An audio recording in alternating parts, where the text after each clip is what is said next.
as I'll. Yeah, we'll probably be. We'll see what happens anyway. But yeah. Hello, everybody. Actually, before we let me just get my scarf on to represent the best club in the world. There we go. Hello, everyone. Welcome to the Argyle Way. With it's myself and Harvey R14, and tonight, to round off tonight, we are going to be reviewing League One's Matchday 9 of 46. Technically 8 because Matchweek 8 got postponed because of the Queen. So we're going to be reviewing Matchday 9. And now, before we get started, of course, first of all, obviously this will be released tomorrow, or at least during the week before we kick off against Pompey on Saturday. This is us, Argyle, obviously, we're talking about. But before we get started, we'll quickly go into the Plymouth Oxford match, actually, because we may as well get it over and done with, of course. Obviously, more about our fixture against Oxford is on our review itself of it and etc. But no, Plymouth Oxford, Harv, what do you make of the game for us? Tense. I'd say one sentence to describe it. Very tense match. Around the 6, like I said, I'm gonna say some words from the review that we did, but tense match. 60th minute, I thought we would draw the game. Honestly, I thought we would draw the game, but I'm happy we won that game, because it could have gone many different ways. Draw, or them winning it, or us winning it, but happily and thankfully we won it. So it could have easily gone either way, to be fair. But yeah, for sure, yeah. I think our fan base was divided going into that game. We had one half of our fan base, like Harvey England, for example, who was saying to some of us, take it a bit slow. Oxford are going to be a tough side to beat. Which I completely agree with. Then the other half, we have one of our other members, Liam. Liam was really confident going into this game against Oxford. And I could tell from when me and Liam were talking to Nick and Jack about the game in the preview itself. But yeah, no, I honestly thought personally we were gonna drop points last night against Oxford. At the 60th minute, I was in the exact same boat as you there, Harv, but I had it down as a 3-1 win. But I think I thought if nothing worked at the start, then what I thought Schumacher would do would bring on some other players in our team to literally build and try and get that winner, which eventually worked at the end, because I'm not gonna lie, I thought Hardy had a poor performance last night. Yeah, one of his worst performances in an Argyle shirt in quite a while, actually. Completely agree, but Morgan Whittaker's 70th minute strike, it earned Plymouth victory over Oxford in League One. We ended the match with 56% possession to Oxford's 44, 22 shots to Oxford's 8, and 5 shots on target to Oxford's 1. So we really dominated the game, really. Yeah, so for sure. We should have come out with the 3 points no matter what. But and as Liam's just pointed, didn't you lads manage to get the intro into this stream? No, we didn't as well. I'm afraid not, because my email has chosen to be a complete mug tonight. I'm afraid. We'll be on there eventually. Basically, no, I tried to download the intro and outro before the stream and stuff, and Google was being all funny at that, saying, "Oh, it's not fully processed and stuff, so I have to wait till it's all." Yeah, all that complicated malarkey, basically. So pain, but. Oh well, is what it is. We'll be on eventually. Get everything right. It's our first. That's very true. So. Very true. At least all you viewers get to hear us waffle. So that's the main thing. So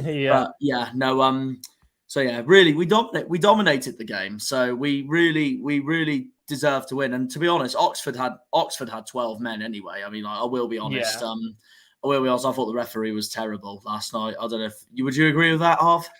100%. I do agree with you. We spoke about it after the game outside. Like, some of the decisions that he made was so biased. It was not completely biased, but decisions where I'm like, it wasn't going for us, but then some of the decisions was going for them. Like, it was ridiculous, really. But even though it was a bit biased on that side of things, but we still managed to get the win, which is a very good positive and very good, really. Oh no, definitely. And the win, I thought the end of the day was fully deserved, and also sure. it's brilliant. It's brilliant for us as well because we've kept up with Ipswich and Portsmouth in the table for the time being as well. And there are two next games that's the as best well. thing. Yeah. Catching Are up you with confident going into Pompey on Saturday at Fratton Park? I'm 50-50 because it's like me in the Oxford game before the Oxford game. It could go one way or another. Like the Oxford game, for instance, they could have won, we could have won. It could have been a draw. I think with the Pompey game, they'll go into that game going more positively as they haven't lost a game yet, and we've lost twice. No, definitely. There is confidence in that as well because, Pompey haven't lost a game yet. And, this could be their first defeat of the season. And we have a good record against Pompey in general as well. So, you never know. Some people will put us off as the underdogs on Saturday, but others will see us as giving them a run for their money. Well, we can hope anyway. But, we got a deserved win against Oxford. We're building progress. Oxford have got a lot of work to do. We're currently third in the table. Oxford are now slipped down to 15th. And Young Fan Podcast actually said that if they don't get a result this weekend coming against MK Dons, then they're thinking of changing their opinions on Carl Robinson or something. Yeah, it's worrying days at the moment for most Oxford fans, as it's a slow start to the season, but it's a slow start that they were not expecting because I think most Oxford fans were thinking that they would start a lot more better instead of coming through at the start of the season with a couple losses that they've taken and then not getting as much wins. It's a slow start, but I was just saying it's a slow start. But I don't think Carl Robinson should be leaving that manager's job. Yeah, I think he's an underrated coach anyway, but. As far as, from a neutral perspective, I think he should stay till, at the moment, end of the season, and then see where Oxford finish in the table from there. But sorry, what were you going to say? Oh, to be honest, I actually can't even remember. I'll blame myself for that then. No, don't worry. No, it's all right. But honestly, it's not the start Oxford would have wanted, being down 15th in the league, -1 goal difference. And I think when Jack from Young Fan Podcast was speaking about Oxford itself, I think that game that they've got coming up against MK Dons this weekend, if they win that, then I think that might make the fans back Robinson even more or something. But I don't think and considering that. I think they're home. They are home. Considering that they are home this weekend against MK Dons, then in my honest opinion, it will push a lot more fans that hate him or don't rate him to the side where they do kind of rate him. It will push some fans over there, definitely, for sure. Because with managers as well, you've got to give them time. For sure, without a shadow of a doubt, and he's managed them for quite a while now as well. Carl Robinson, he's done a really good job. But I think it will ease the pressure if they get. Liam's just said, "Bloody hope Oxford win." Got them in a bet for the weekend. Fair play. I wouldn't completely bet on them. I would with that Oxford. Who they got again? Have they got MK Dons at home? MK Dons. If I was honestly going to say, I would do double chance on that, Oxford or MK Dons, because I feel like it could go either way. Because MK Dons want to get a win because they have got a slow start, and Oxford a slow start. They want to get a win as well, so it could possibly go one way or another with that one. It could do, it could do for definite, and because they both need a win.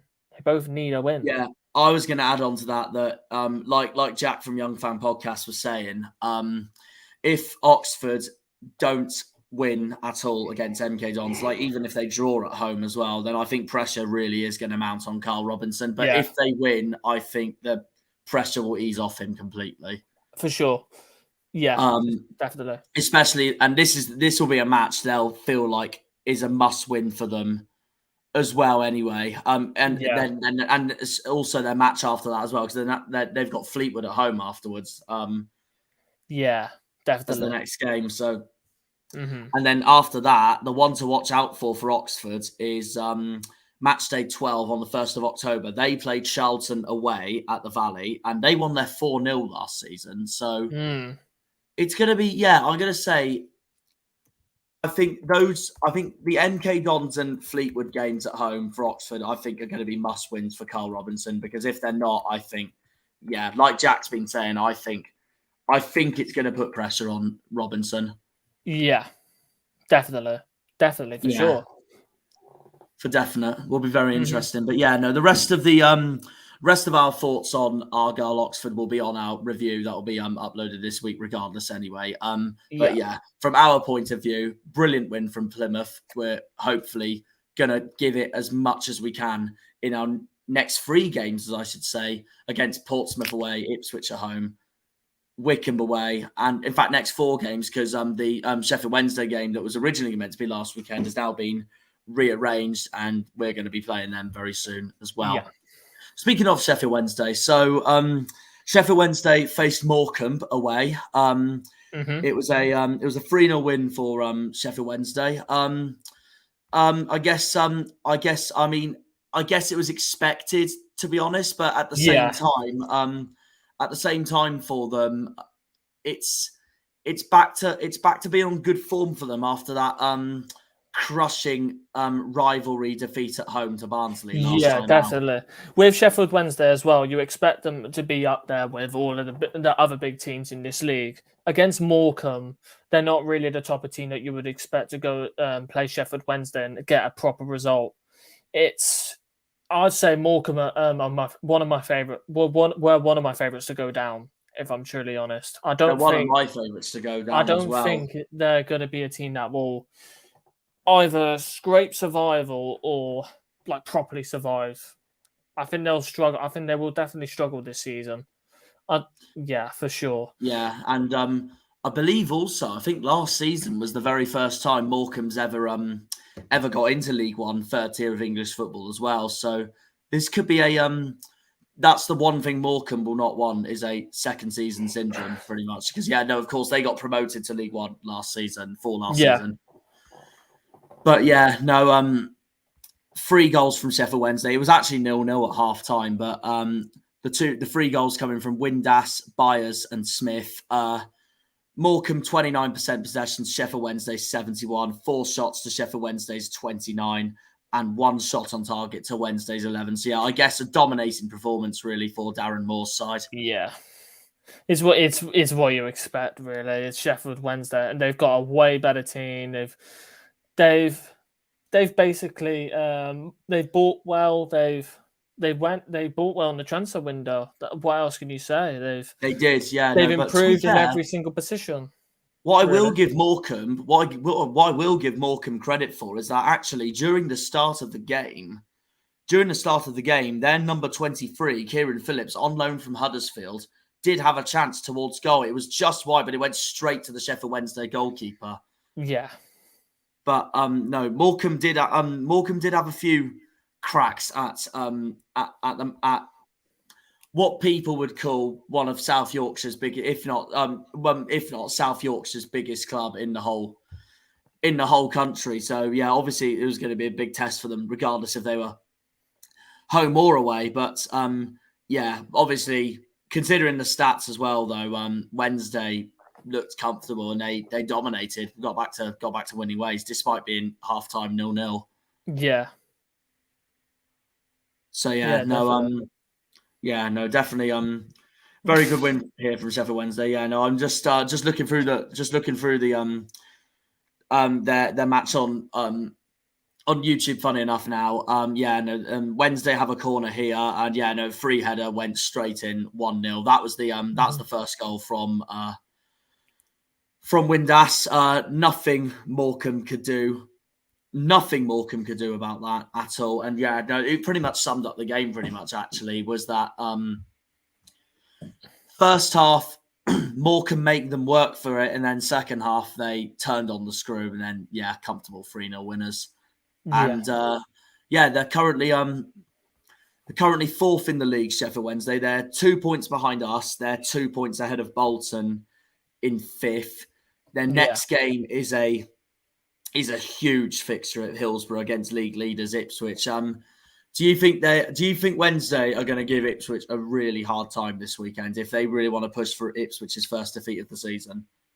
Definitely. As I've said before, like these big teams play when all these big teams are going to be playing against each other, they will obviously want to show that they want to either get promoted instantly or win, or maybe win the title, or have them have a chance of getting playoffs or promotion. Really, because Sheffield Wednesday, good, they've had a very, very good start and proving that they're one of the big teams in this league. And same with Ipswich as well. They haven't even lost a game yet. No. Yeah. They haven't at all. But to be honest, yeah.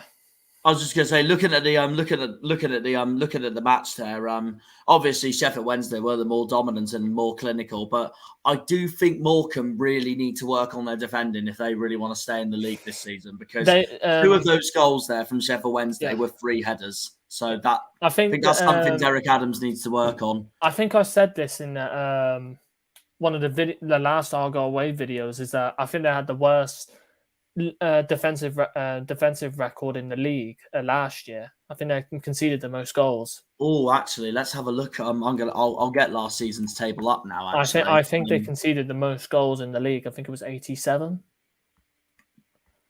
Goals against. 88. Yeah, they were highest. 88 from Morecambe. See, they were highest. And I think Derek Adams is still the manager, right?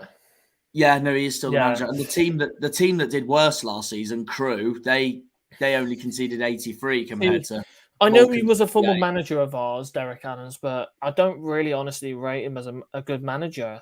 If I'm honest, I think he's one of those managers. I mean, I've loved everything for what he's done for us. I couldn't thank him. Yeah, he got us promoted. I think he's one of those managers where he's too good for League Two and then struggles in League One. I do agree. It's like I think he's still on that boundary or something. It's like Scott Parker. He's a good manager in Championship, but then when he's in the Premier League, I know he's not in a good Bournemouth side, but he can do well in Championship. But then when you get to the Premier League, it's just you've just reached that level where you're like, no, not good enough at all, not good enough at all. And it's like that with Derek Adams. Exactly. Oh no, it's very true. For definite. But yeah, no, I think they'll be going through a hard season here. Morecambe. As long as they don't concede more goals than they did last year, then that's a bonus. However, this weekend they do have a chance of possibly picking up their first win of the season. They are away, which I know which sounds tough already, but they do have a chance. They've got Forest Green away this weekend, so I think. That could be a game to watch. I think. I'd say it's the battle of the teams that would want to stay up this season or actually push for survival. Definitely. Oh no, without a shadow of a because doubt. Forest Green is their first season in League One, and then with Morecambe it's their second season. So obviously it's a little bit more. They've got the better advantage of them being in here for one more season and all that. But with Forest Green, I feel like that they would want to give them a very good game. Definitely. Because they do look a good team, Forest Green, but it's just that it's just not the big, I'm not going to say stadium here, but fans are important though. Fans can. They are. No, I completely agree. Yeah. But they did beat Accrington Stanley and Bristol Rovers this season. To be fair, Bristol Rovers did come up with Forest Green, but no, they did beat Accrington Stanley at home this season, who finished obviously 12th last season in League One. Yeah, exactly. So yeah, no, they can surprise people. Yeah, it's like bloody Leeds. No, what other team? It's like bloody Leeds beating. It's like Leeds beating Chelsea. You wouldn't expect. Oh, exactly. I completely agree. I don't think anyone had that on the cards, and no one had it on the cards. Another one I could say is I know they didn't win last time out. They should have won, to be fair, because I thought VAR really screwed Aston Villa over here. But their performance against Manchester City the other weekend, they should have won 2-1. Yeah, that Coutinho goal was onside, which was bloody annoying. But hey ho, VAR stinks. So that's all I can honestly say. Yeah, no, I ain't a fan of it at all. That's something I'm glad League One doesn't have for definite. But positive for next us. up, we go on to the league leaders, Ipswich. They hosted Bristol Rovers at Portman Road. 2-0, wasn't it? It was 2-0 Ipswich. I will be honest. And with Bristol Rovers being a club that Plymouth aren't really fonded of, I never thought I'd been saying this, but I had been saying this all week. I really wanted Bristol Rovers to be doing us a favour last night. Yeah, because it would have been very nice. It would have been very nice to beat Ipswich. To have a game against the league leaders. Yeah, but 2 goals from Ipswich. Connor Chaplin, who scored his 6th goal of the season, and Evans following Anthony Evans. Anthony Evans following it on afterwards to double their lead to make it 2-0. From what I've seen, Ipswich for me dominated the game. 60, maybe not so much possession, 64% to Bristol Rovers is 36, but on shots it's 20 attempts. It's 20 attempts to 5 and 7 shots on target to 3. Yeah. So yeah, looks promising for Ipswich. It's expected though with Ipswich because compared from last season, I think their last season was not really the season that they expected to. They finished a little lower than I thought they would. Yeah, they finished 11th. But with this season, they look much more prepared. Their team looks much more improved, and then the managers getting them in a tactical way that they're all used to, and then they're playing in a very good way for in general, really. And funny enough, though, they didn't lose that hugely much last season. But what lacked Ipswich's season, I thought last season, was the amount of draws they had. Yeah, definitely. Because I can see here they at the start of this game they absolutely tormented Bristol Rovers, and I think they're playing fantastic football at the moment. Kieran McKenna's side. They're the team to beat this season. If I'm honest, no wonder they're top of the table. Yeah, they're the team to beat. See, my team to beat was Sheffield Wednesday, only because of the fact that they were the highest finished of League One last season of the ones that haven't got promoted. Of course, not just Sheffield Wednesday, MK Dons to a certain extent as well. But obviously, it was a bit different for them because Twine and all have been sold. If there's one team that can you could choose from, if there's one team that you can go and beat Ipswich, it would be either Portsmouth or Derby. If I'm honestly going to say, it will be either one of them because you wouldn't expect. Because it was like last season. You just didn't expect us to lose to who was it? I think it was either Lincoln or somebody else. We lost to Lincoln at home last season. Yeah. Did we lose to Cheltenham or did we beat Cheltenham? No, we didn't lose to Cheltenham. Oh, we did lose to Cheltenham. We drew away to Morecambe, drew away to Crewe. In Cambridge, we lost to Cambridge. So like, it's some of these games that you're just like, how on earth has that happened? Some games can pull off shockers. There's some games where we're like, no way on earth has that happened. It's football. So, yeah. Like, even before the start of the season, a lot of media pundits and fans were predicting Derby, Ipswich and Sheffield Wednesday to be completely clear of everybody else. And like, what was the game that I predicted 6-0 or something? I think it was when we predicted Matchweek 8, but then it got postponed. Peterborough was meant to have Forest Green at home, and you had Peterborough. I thought they were, yeah. And I had that for Peterborough Fleetwood, but we'll get onto that in a minute. That's my shock of the last night was them losing at home to Fleetwood. I could not believe that at all. But Bristol Rovers, I'd say they're hit and miss at the moment. They've had some brilliant performances this season. They've also had some. They had a win against at home against Oxford earlier on in the season, but also they've had some disappointing games at the moment as well. They've had, I'd say they're hit and miss at the moment, Bristol Rovers, but also at the same time, last night didn't help either because they did go down to 9 men. They had 2 men sent off, Bristol Rovers. Goodness me, I didn't know that. The first one was. Oh, I didn't mean to press that button. First one was by was by Thomas. He was already on a yellow card, so he got strength. So he got sent off for a huge lunging tackle. Brought down Ipswich just before the one of the Ipswich players just before the ball was heading towards the Ips. I think it was the Ipswich goal, but no. Thomas got sent off for a challenge on I don't know how you pronounce this. I should know. Academy for Ipswich, number 18. Yeah, Academy. Yeah, he did a challenge on that. He was on a second yellow, and Bristol Rovers went down to 10.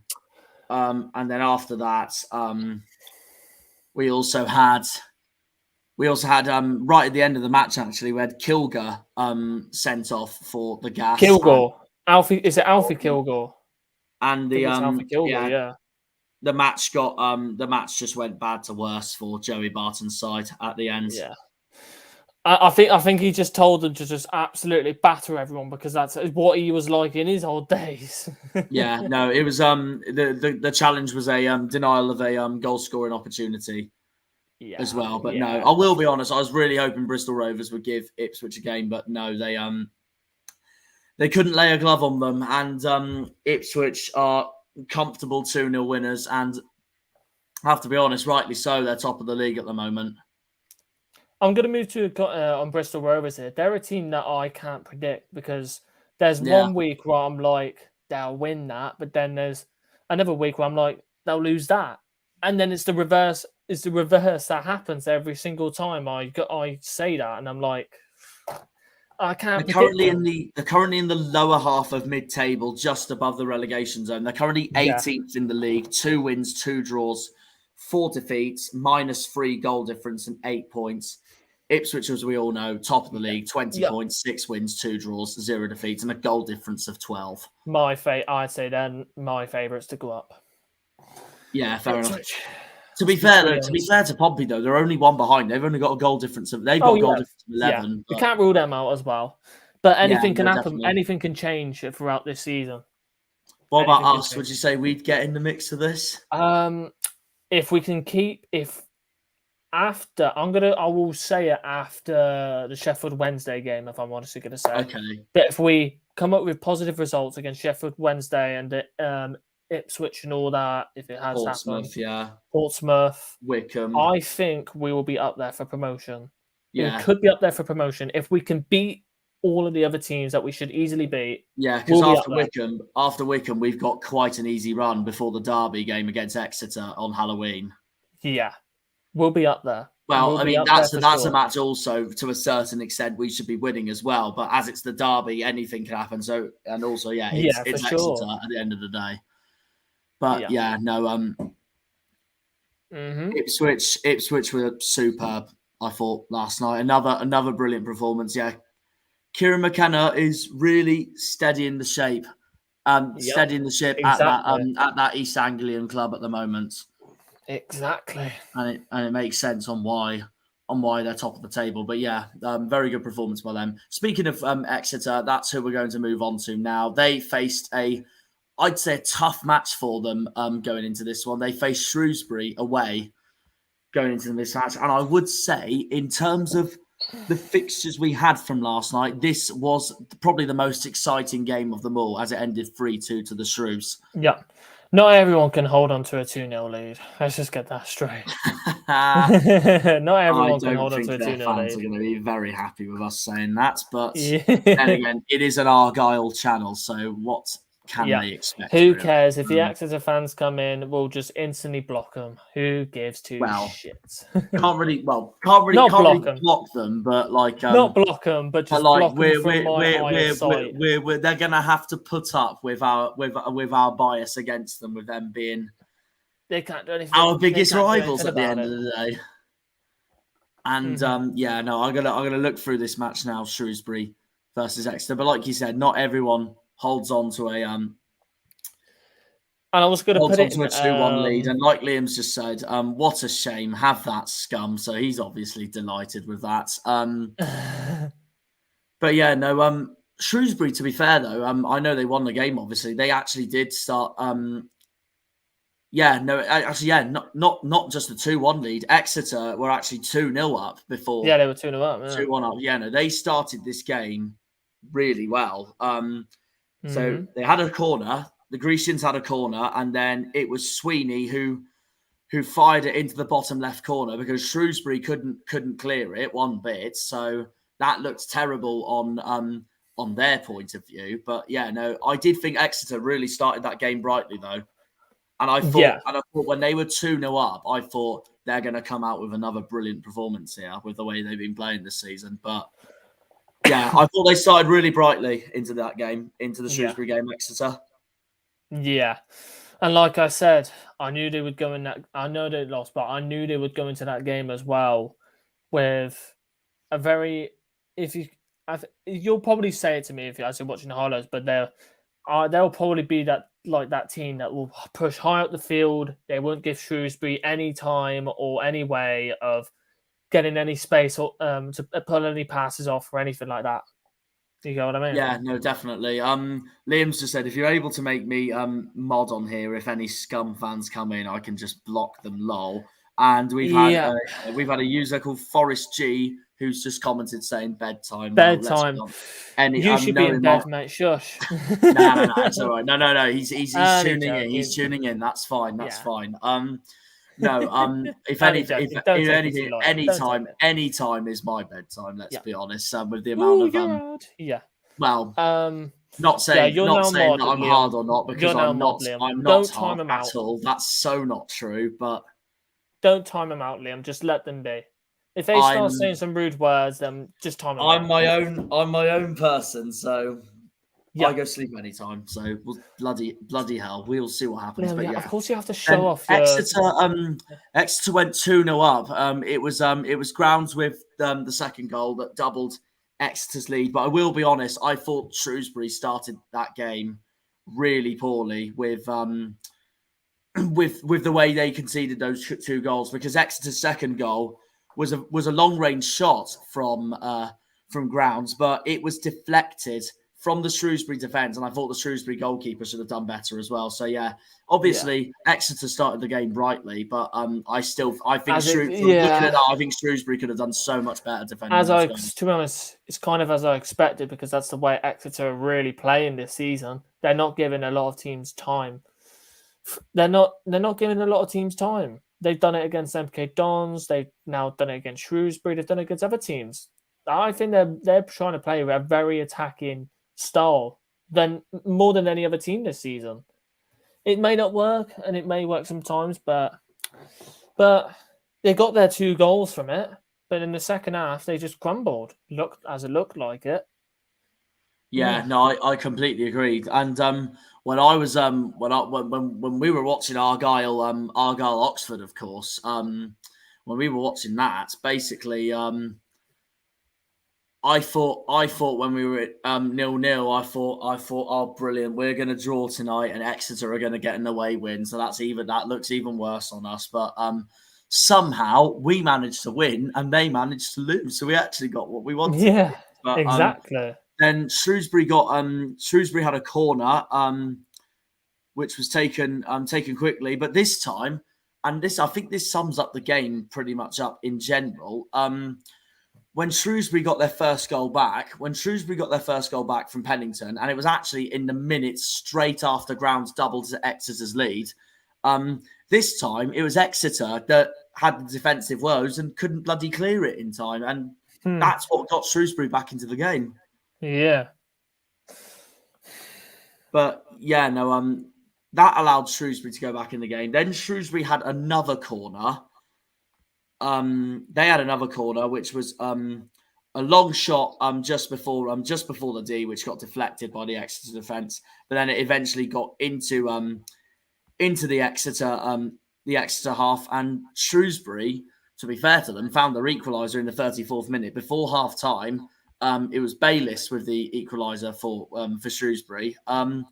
So really, I'd say in this game, I know Shrewsbury came out 3-2 winners, but with the game unfolding, I think both teams had defensive woes and errors during during this game, and both goalkeepers of Exeter and Shrewsbury, I think, will be fuming with their performance last night, with one of them conceding 3 goals, the other conceding 2 goals as well. And half time, it was 2-2 as well between the two sides. It looked like the type of game that it would be like anybody could score, really. It was just the defence that just had a woe. Both of the teams' defence just had a woeful time. Yeah. End, yeah. To be fair, it could have ended. This match actually could have ended. It could have ended. This match could have ended 3-3 actually, because one of Exeter's players, one of Exeter's players, number 20 for Exeter, Giovanni Brown. That's it. Giovanni Brown hit the hit the crossbar just before Shrewsbury got their winner. So yeah, this match could have gone either way, and for a fan's perspective view, it must have been an absolutely cracking match to go and watch. Definitely, for sure. Yeah, no, I can see there how gutted and disappointed Giovanni Brown looks at himself there with missing that possible 3-2 lead there for Exeter that didn't happen for them, and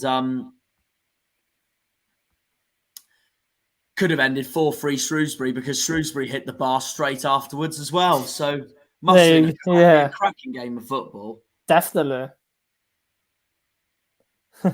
Yeah, no, definitely. No, it's I'll tell you what, it's a brilliant game of it was absolutely brilliant game of football, and both teams, to be fair to them, both teams could have easily come out here with the 3 points, but at the end it was Shrewsbury that prevailed, because they had a cross coming in. Excuse me. They had a cross coming in, and they delivered. They took advantage of Exeter's misfortunes, and I could see Exeter's goalkeeper Jamal Blackman. He was kicking the goal afterwards when Shrewsbury took the lead and what ended up winning the game 3-2. Because I can tell that with Exeter being in the game for the majority of the game as well, to then lose 3-2 and concede 3 goals, he must be absolutely seething with himself. Yeah, definitely. So yeah, no, it was I'd say a very good game of football, but a hard-fought win for Shrewsbury, especially that Exeter had 51% possession, Shrewsbury had 49% possession. Attempts-wise, Shrewsbury had 18, Exeter had 15, and shots on target, Shrewsbury had 7, Exeter had 5. So the game could have gone either way, without a shadow of doubt. What a game of football that was, honestly. Yeah. Maybe it could have been way more goals, like 4-3, 3-3. Maybe, yeah. It could have been way more goals than it basically was, really. Yeah, definitely. No, absolute goal fest from the pair of them, really. Yeah, no, it was an absolute goal fest, and Exeter will be looking into that game now, to hoping for them, obviously, that they will get the 3 points against Burton coming this weekend, because they have got Burton at home this weekend. Yeah, I expect them to. I'll go for the prediction anyways, but I'll say they'll probably win 2-0. Yeah, I think it pains me to say it, but I'm just saying Burton are going to get relegated. I will say the same, because I will say it as it is. Burton have looked dreadful so far this season, but even despite that defeat for Exeter, I'd still say they'd be very pleased with where they are in the table. They are 9th in the table at the moment with 11 points, 3 wins, which is 2 draws, 3 defeats. Yeah. They're ahead of Wickham, Barnsley, Fleetwood, and Derby, all on 11 points as well. Yeah, and on goal difference. Which and Shrewsbury, I'm honestly going to say, Shrewsbury, even though I hate Exeter table as it is, but they'll obviously be coming in through those first, I think it's 7 or 8 games. They're very, very positive. Yeah, and it's annoying as I'm a Plymouth fan, but I feel like later on in the season, I feel like a lot of teams will play to their advantage against Exeter, as they're going to play a lot more of a high line, as they're playing a very attacking formation from what I'm looking at. They'll probably play a lot more deeper and hit them on the counter, I think a lot more teams will do that. But look at Cheltenham. I feel like thinking about it, could Burton play their advantage against Exeter with a deep line and counter? Because as Burton could possibly do that as Exeter's pushing a little higher up the field. I might change it. I might change it to 2-1 then. 2-1 or 2-2 then. Actually, so I think if Burton get a point at St James's Park this weekend, I think it will be a massive result for them regardless. And Exeter will feel, with the start they've had, they'll feel extremely disappointed if they come out of that game with a draw. Definitely. But I looked at Matt Taylor's post interview after the game, and this is where I agree with you. He plays this kind of attacking style of football, and he even said afterwards there was a lot to like about that performance, but you get what you deserve, and it just shows that both Exeter and Shrewsbury were really going for this attacking football. Hence the scoreline as well. Yeah. What's Liam said? Shrewsbury will be happy regardless anyway, because they're just ahead of Exeter in the table. They are 8th with 3 wins, 3 draws, 2 defeats. They're on 12 points, the same as Peterborough, funny enough. And I'd say a strong start to the season for Shrewsbury, not going to lie. Would you say they look better than last season so far? For sure, because with Shrewsbury, I wasn't completely worried about Shrewsbury last year, but with Shrewsbury this year, they look better. They do look better, but I still not completely worry about Shrewsbury in general. But they're an improvement of last year, definitely. I feel like they'll stay up. I think, especially at the start of last season, they had a really bad start. They were like bottom of the league or something, and then they managed to clog their way back up the table to survive. But no, I'd say this season so far, it's been a much better start for Shrewsbury and for Steve Cotterill. Harvey, what time will the video be uploaded tomorrow so I can then schedule the tweet? Liam, I don't know. If you'll probably have to edit the video, Jack, as I'll have my course tomorrow. No worries. That's fine. I've got some editing to do regardless. Anyway, I'll do the thumbnal because it's. Oh easy you go, I'll get that done very quickly. You love your graphic design anyway, so no, you'll want to do the thumbnail anyway, so I completely understand that. But I love it. I'll edit the video. I got a few videos to edit regardless anyway. So all right, sweet as. In the middle of the day though, I've got an interview, so I know that could be like my break and stuff. But yeah. As long as I get a good sleep, tonight after wish Jack well for this interview. Hopefully it goes well. We can all hope. Hopefully it goes well. We can all hope. But next minute I'll get a comment. I'll get a random comment out of nowhere saying cockhead. Cockhead, yeah. Or hopefully the interview it was shit. No. There'll be one of those, won't it? You'll praise them, and then they'll go Wankstain. Not that I want to say that live on the stream, but you know what I mean. Yeah. Oh man. Guess that's people for you sometimes. Oh dear. But yeah. Next game, I have got Wickham versus Accrington Stanley at home at Adams Park. It ended a 1-0 win for Gareth Ainsworth's side. They're climbing back up the table a bit now, Wickham. Expected, because they're a team like last year. They were in the playoffs. They're a good side, and this season I'm surprised with the start that they've had. But getting a couple wins now, I'm like, it's expected because it's I think Gareth Ainsworth is. I like him. I do like him as a manager. To be fair, he always manages to beat us in whatever way possible. But this season, I'm surprised. But they'll climb up the table. I even heard from a Plymouth fan yesterday that Gareth Ainsworth was once invited to a live Sky Sports match on for the EFL, and he was saying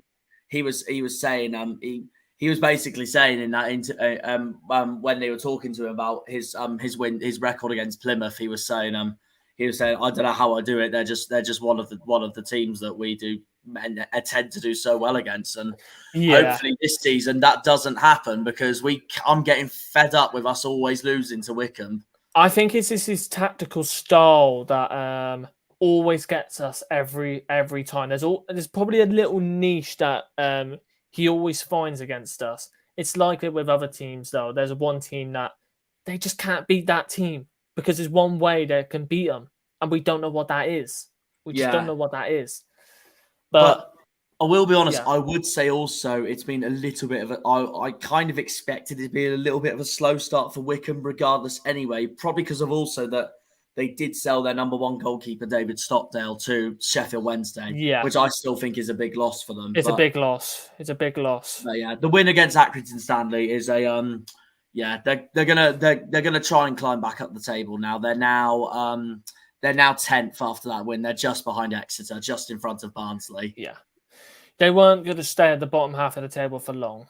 Oh, no. I don't think they were either. And to be honest, I thought the same. I still think the same for Oxford, not going to lie. But at the same time, it's difficult because of obviously what the fans have been saying about whether they want to keep Carl Robinson at the moment or anything. But yeah, no, it's with Oxford.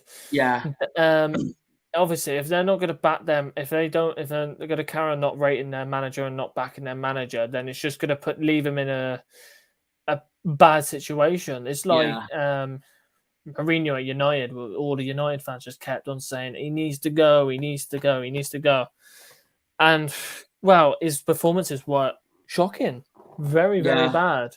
But it's gonna be like it with him at Oxford.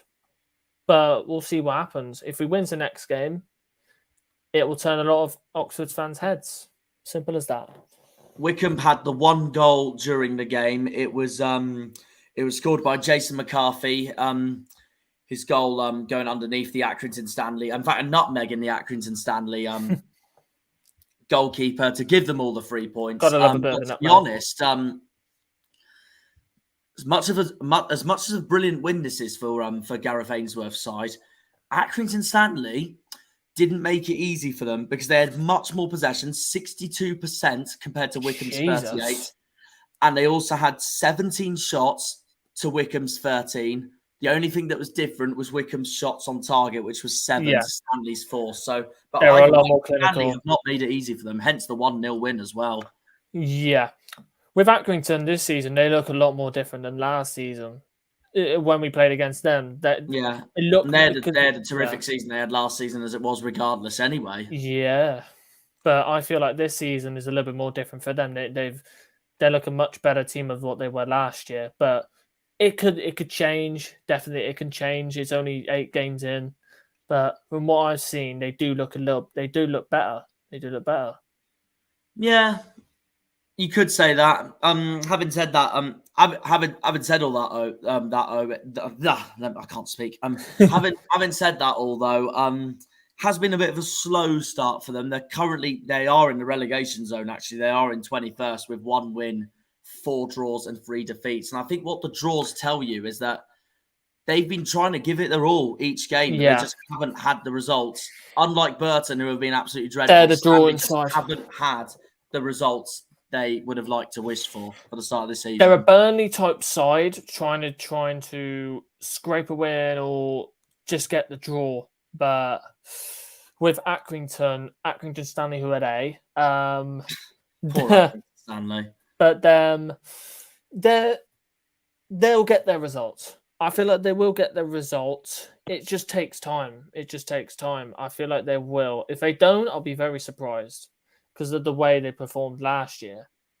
But definitely, especially that they finished 12th in the table, and they finished ahead of Charlton in the table as well, which I don't think anyone expected to see one bit, considering a club size like Charlton Athletic. Yeah, they're a big side, Charlton. They are a big size now. I completely agree with you on that one, but hard fought win, I'd say, for Gareth Ainsworth last night for Wickham. And they're climbing themselves back up the table. They're now up to 10th.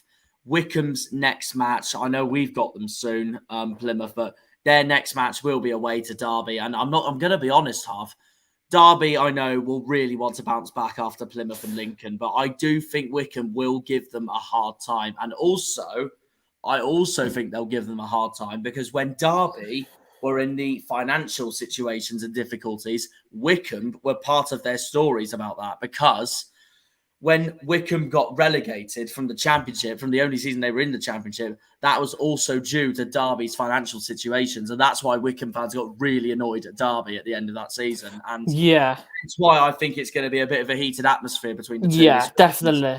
You expect a lot more bitterness between both sets of fans, Wickham fans and Derby fans. But in this game in general, it'll be a lot bigger, as it's getting a little bit more a bit of a rivalry now after that. So yeah, no, I feel after like that as well, be they're not the biggest of rivals at all, because obviously one's based in the East Midlands, the other club's based in the Thames Valley of England, and with all that financial situation going on, and Wickham being part of Derby's situation in it, I honestly think the atmosphere at Pride Park this weekend is going to be big. It's going to be big between both sets of fans. Big, both sets of fans. They might. I won't. I'm not going to be honest. I'm going to be honest. I won't even be surprised if there's a clash between the sets of fans, if one thing goes one way or the other, like a 2-1 late winner or something like that, basically as well. They'll have to be very careful for sure. Oh no, definitely. Or maybe I could see there being maybe a red card, but could be. Yeah, we'll see. It will be an interesting one, definitely. And even though it's at Pride Park, and I know most people will go for a Derby win, some people, probably the most optimistic Wickham fans out there, will go for an away win for Wickham. But especially for a team that finished 6th in the league and lost that playoff final. But no, I think it'll be a really hard game for Derby at Pride Park. If it was at Adams Park, I'd be I think Wickham could possibly win it or something. But I think regardless, whether if it's at Adams Park or Pride Park, I think it'll be a hard game for both of them. With one of the teams being in 10th in the table, the other team being in 13th. Both of them are on 11 points, so they've both Gareth Ainsworth and Liam Rosenia, I think that's how you pronounce it. It'll be all to play for both of them. Yeah, definitely. I think it'll be a really, really interesting match, and I can tell with some of the way Ainsworth's side attacked Accrington Stanley in these highlights. I know they'll push for the exact same thing against Derby for sure, especially when you got players like McGoldrick and Hurahan in that Rams side as well. Yeah, for sure. But yeah, will be an interesting one for Defo between the two. So moving on, the next game we have got is MK Dons against Bolton, which ended up a prediction I got completely wrong, because I actually had this down as an MK Dons win, and I thought this would be a really tight match between the two. But no, Bolton have got back to winning ways, and they're back now up there in the playoff running. Yeah. I want to, because I think I'm going to check my recent bet, because I thought that, if I'm not mistaken, I think I put Bolton to win. If I'm going to check. Liam had Bolton to win as well. Yeah. I'm going to try and check it quick. It was a penalty from Dion Charles, and then it was Gethin Jones who doubled the lead for the Trotters. But yeah, an impressive 2-0 win for Bolton, for Ian Everett's side. That's now put Bolton up to 5th in the table, ahead of Peterborough and ahead of Cambridge. I put a double chance on that. I done either MK Dons or Bolton. Yeah, because I felt like it could either be MK Dons either bouncing back with a win, or Bolton will just keep on going with their clinical form right now. And I was completely right with that. I will be honest, I think, and during the game they were the much better side, I thought as well. I think with the stats they had, possession may have been a little bit tight. 55% possession for Bolton to the Dons' 45, but Bolton had 9 attempts to MK Dons' 4. 3 on target to None on target for MK Dons. But yeah, no, I'd say it's a hopefully for Bolton, it's a complete rediscoveration of their form that match, because they have been a little bit off form for parts of this season before that game. But yeah, all I'm gonna say is as well with Bolton as well, this could probably I don't know if I'll probably get this wrong, but I will definitely think that they will be back where they belong in the next couple of years. It won't take them long. In the Championship. Yeah, or even the Premier League. Yeah, even the Premier League. I don't think it will take them long to be up there, because they were only in League Two for like maybe a season or two, even with their bad financial problems. Then they're straight back up fighting for playoffs already in League One, which didn't take them that long. I feel that's what I thought was going to happen last season with Blackburn, because they were top of the Championship for a bit, and I honestly thought they were going to come back up to the Premier League this season, but they slid off the pace a little bit. But I see where you're coming from though, and then they're a well supported. They've got a big following as well, Bolton. Yeah, especially when you got YouTubers like Fogden who loves them to bits. Fogden and Fogdad, yeah. Absolutely, they love their football club a lot. But I'd say, especially with Bolton losing to us at home park as well, and I swear Fogden predicted us to finish mid-table. If that's all I'm not going to lie, he did. But to be honest, Harv, a lot of the YouTubers put us mid-table around 11th, 12th, 10th, 9th. 8th. I think it's just Cambridge YouTuber I know. I should know his name off the top of my head. He did a predictions video with Tom from 4-0 written all over it. He put us 11th. Cambridge fan. Let's have a look. Where is it? Ads. That's it. Ads. The Cambridge fan. He put us around 11th. Then there was Young Fan Podcast had us around, I think, 9th or 8th or something. The only one that predicted us in a position where I thought, you know what, fair enough, I'll take that, was Tom from 4-0 over it, because he actually predicted us to finish 4th behind Sheffield Wednesday, Ipswich and Pompey. Mm-hmm. I've been the most confident. I had us 2nd behind Sheffield Wednesday. But I only did because we've kept all our main players. I know apart from Kamal, I know that's an exception. That's the most important thing now. If you keep your most important players from last season, and you can also improve on that with decent and signings. Also losing last season the way the playoffs the way we did, I think we'll have a strong mentality. It will want us to come back into the next season hungry for more, way more hungry for better than that. And that's the other thing that shocked me about a lot of people predicted us down in 11th or something. I was there like, Cooper's the best keeper in the league. So I wasn't sure if I could see that. They're under-predicting us, if I'm truly honest. Yeah, I think a lot of people are under-predicting us. I completely agree. A lot of people has said that the 3 favourites are Derby, Sheffield Wednesday and Ipswich. I can agree with that one, though, to be fair. A lot of people, they've put the so-called biggest clubs, Derby, Sheffield Wednesday, Ipswich, Bolton, Portsmouth, Charlton. They always go, and this is mainly the media. They always go for those biggest clubs out there to be promoted straight away. But do you know what I honestly say? It's the popularity contest. They're just going for the most popular teams higher up the table because they know that they're popular. They think they will have good teams. It is. It's not like that. It's I completely agree. And it's a few seasons ago on bad seasons on why the likes of Pompey, Ipswich, Bolton, Plymouth, Charlton, Sheffield Wednesday, on why they're down in League One in the first place. There's a reason why. There's reasons why. Exactly, because it depends on the season you have. The year we got relegated to League Two in 2019, Ipswich were bottom of the Championship that season, and they were absolutely dreadful that season. Probably the worst season ever in history if you're an Ipswich fan, because Ipswich finished bottom of the table of the Championship, while their arch rivals Norwich won the table that season and got promoted to the Premier League. So would have been probably the worst season ever if you were an Ipswich fan, 2018-19. And it just shows that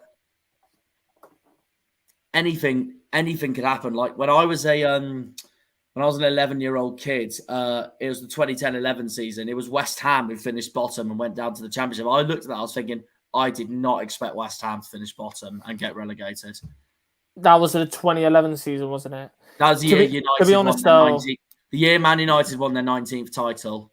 Avram Grant did pay the price, though. Avram Grant, that's it. He paid the price. After when he bottled that lead against United and then bottled the lead against Wigan, you could tell it was time up for them. It was time up, definitely. Yeah. Scott Parker did nearly keep him up. To be fair, he tried his hardest. He played really, really well that season, but it's just in general they just weren't good enough. Yeah, no, they weren't, and and at the end of the day, and I know VAR has been terrible for the Premier League, but not just the Premier League. I'll talk about this, but all the leagues in general. Wherever you finish in the table, the table doesn't lie. It's where you deserve to be. It's where you deserve to be, and that's where you place for your performances. Exactly that. But yeah, no, I was just gonna say, going back to Bolton, their next League One fixture coming into this weekend is at home against Peterborough, which I think is going to be a big test for both sides. Yeah, with this match, could win that because they are in form now with that win against MK Dons, and Peterborough are out of form with that defeat against Fleetwood. Yeah, and this will be the game that will either say who's going to be up there, with Sheffield Wednesday, Plymouth, all the other teams that honestly are up there for promotion contention. If Bolton win, this will probably put them up there as one of the other teams that would probably be favourites for playoffs and all that. Because Peterborough, we all thought that they would finish higher. But right now... I had them to finish fourth. Yeah, for right now, their form is shocking.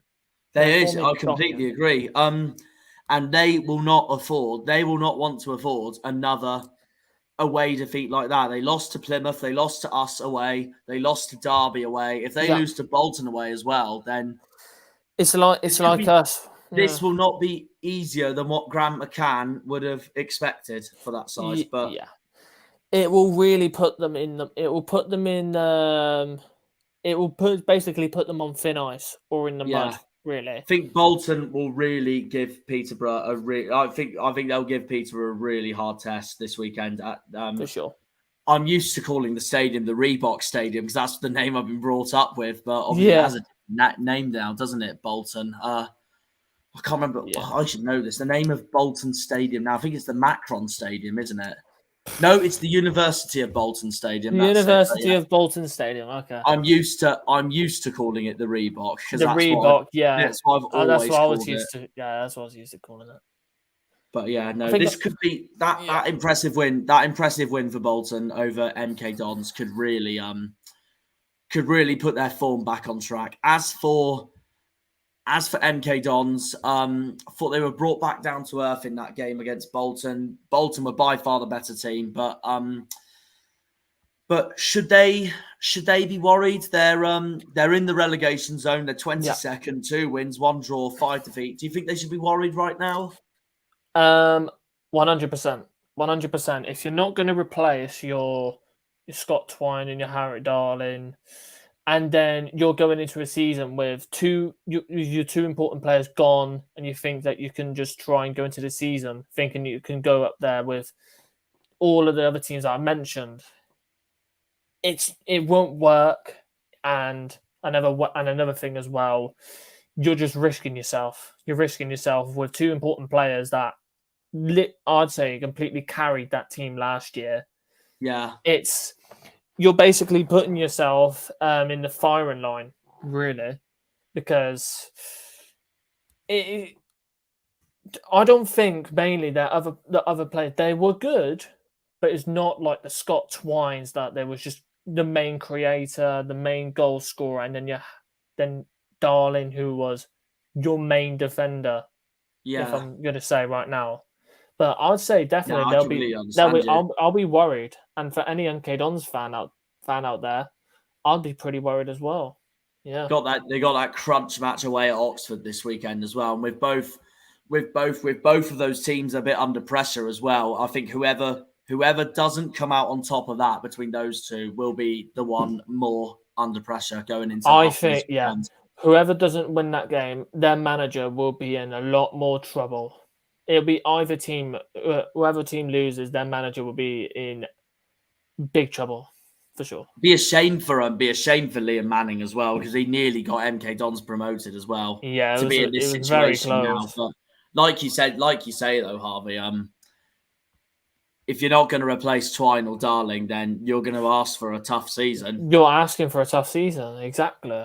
And whoever doesn't come out on top, either MK Dons or Oxford, I think there's going to be pressure on either one of Manning or Carl Robinson. Yeah. That match can go either way. Yeah. I'm gonna end it here now because I need to get some sleep for the course tomorrow. But that was good though. But for tomorrow, you're down to editing the video, right? Yeah, no, I'm done with that. Okay, great. I'll continue with this. I'll continue with the rest of the games on here. You can always obviously tune in the background if you want. Okay, brilliant. Yeah, that's fine. So that's right. No, I'll just keep saying what I'm saying about each game. But no, fine.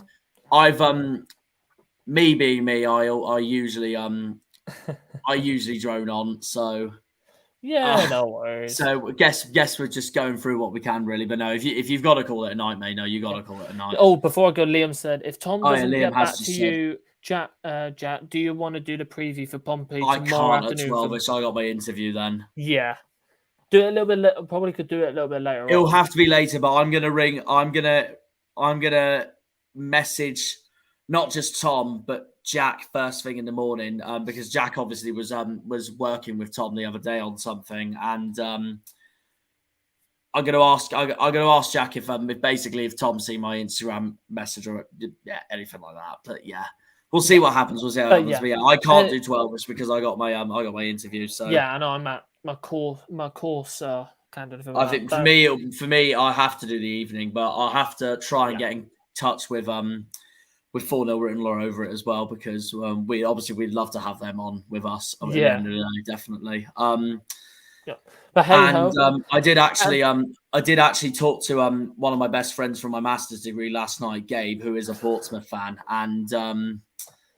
and I asked him if he could join us tomorrow if he wanted to, but he's got his cricket training tomorrow, so I know he's busy regardless anyway. But yeah, we'll see what happens. We'll see, yeah. But for everyone, regardless, I'm going to Fratton on Saturday anyway, so I'm really looking forward to it. I'm out, so we'll see you. I'll see you all later on. Goodbye, everyone. Have a good night then, Harvey. Goodbye, everyone. Good night. See you later. Take care. Right, and there we go. 2 becomes 1, and we have gone through 1, 2, 3, 4, 5, because we have already done Plymouth Oxford technically at the very start, and also with that our own separate review video of Plymouth Oxford coming basically tomorrow before the preview against Pompey, basically. But yeah, we're halfway through this review. We've gone through 6 games. So yeah, before we go on to the next game, I'll just remind you what the scores were. So Morecambe 0, Sheffield Wednesday 3, Ipswich 2, Bristol Rovers 0, Shrewsbury 3, Exeter 2, Wickham 1, Accrington Stanley 0, MK Dons 0, Bolton 2, and mighty Plymouth 1, Oxford 0. So the next game we had bottom of the league, Burton, taking on second in the league, Portsmouth. So let's have a look at the highlights for this then, shall we? But Pompey are on an incredible run of form at the moment. And this is obviously who us, Argyle, are going to face on Saturday at Fratton Park. 6 wins in a row. They're really gonna be a hard team to play against, especially at an atmosphere like Fratton Park as well. But I know Ryan Hardy wasn't clinical for us yesterday against Oxford, and worried he might struggle against Pompey, but hopefully that's not the case. But there were some signs. There were some signs of that.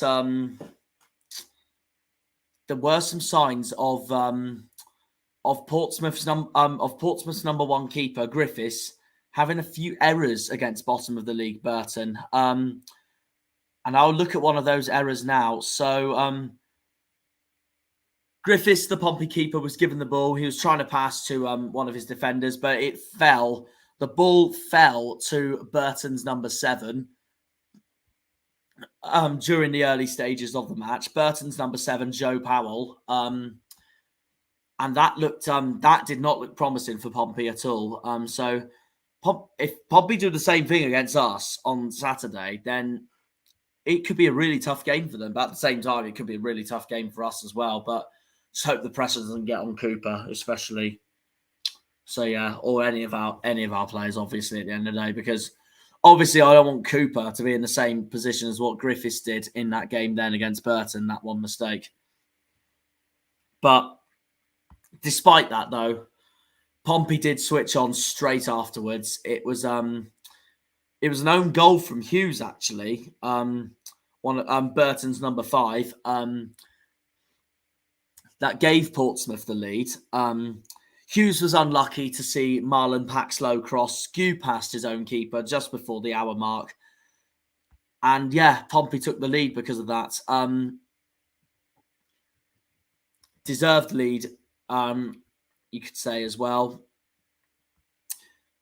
Although, despite Pompey's brilliant 2-0 win, Burton didn't make it as easy for Pompey as Pompey would have wanted to, because Burton had 44% possession, Portsmouth had 56%. And then Burton had 9 shots to Portsmouth's 12. 1 shot on target to Portsmouth's 2. So, really, that's for how bad Burton have done so far this season, that's not bad from Burton at all. And they could take that confidence going into their game against Exeter this weekend. So we'll see. We'll see about that, even though, of course, they have been altogether, let's be honest, dreadful so far this season. But before I go to the next bit, I need to look at Liam's replies. Liam saying 10:15-ish is fine with me tomorrow because I have darts until around then. If you can do around that time, that will be great. Yeah, no, well, I should be fine with the evening tomorrow because my interview would have been done by then. But we'll see what the two Harveys say as well when they can join and stuff, and also see if I can bring. If you know what I mean, yeah. Well, we'll see how the day goes tomorrow, and then that's when we'll find out when we will do the review. But yeah,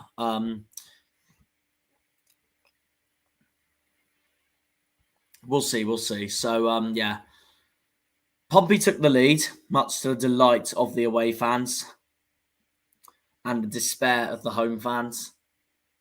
Obviously, delighted with that first goal. Yeah, then Burton had a throw-in.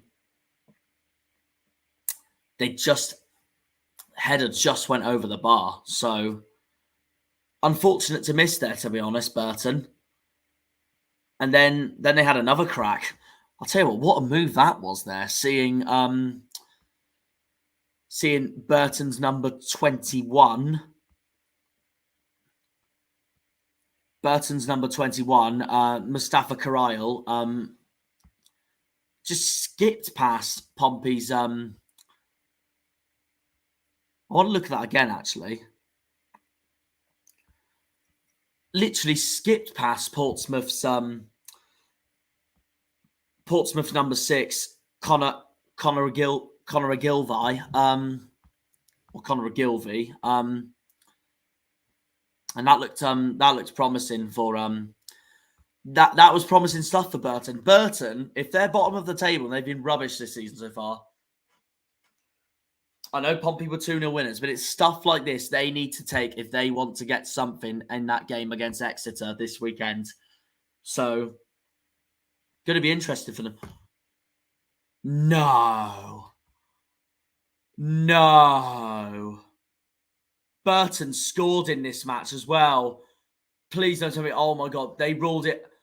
Oh, how have they ruled that out for offside? Oh, I actually feel for Burton there. No, that was such a good finish as well. Oh my God. It all led from that brilliant, and that goal all led from those brilliant moves from Carryle, the Gambian international midfielder for the Brewers, of course, to then set up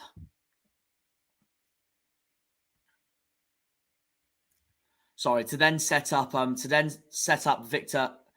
Adebayo. Adebayo. I can't pronounce. I'm so useless. I'm so sorry. I'm trying. Victor Adebayo, the number 14 forward for from Nigeria for Burton. Bottom right corner, past Griffiths. I'm sorry. I've got to look at that goal again from Burton. Let's have a look. Skipping past the Portsmouth defence. I'm sorry, that's not offside. That is not offside at all. That's a brilliant drilled finish. Griffiths had no chance. Well, bottom right corner, but Griffiths couldn't get to the ball. I'm sorry, I feel for Burton there. That should have been a goal. I'm sorry, Portsmouth and Danny Cowley got away with absolute murder there. How is that offside? I'm sorry, that's not offside at all. I really feel for Burton there. That should have been a goal counted. And you know what? That could have changed the game. Burton would have been level then. If that stood. That was a goal, in my opinion. Burton would have been level. Burton would have been level against Pompey. And that could have changed the game. Oh, I'm gutted. I'm gutted for Burton there.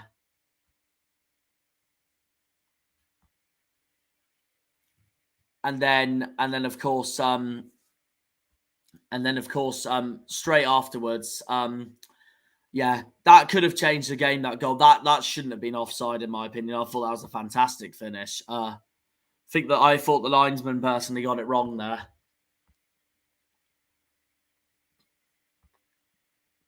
But then, after that,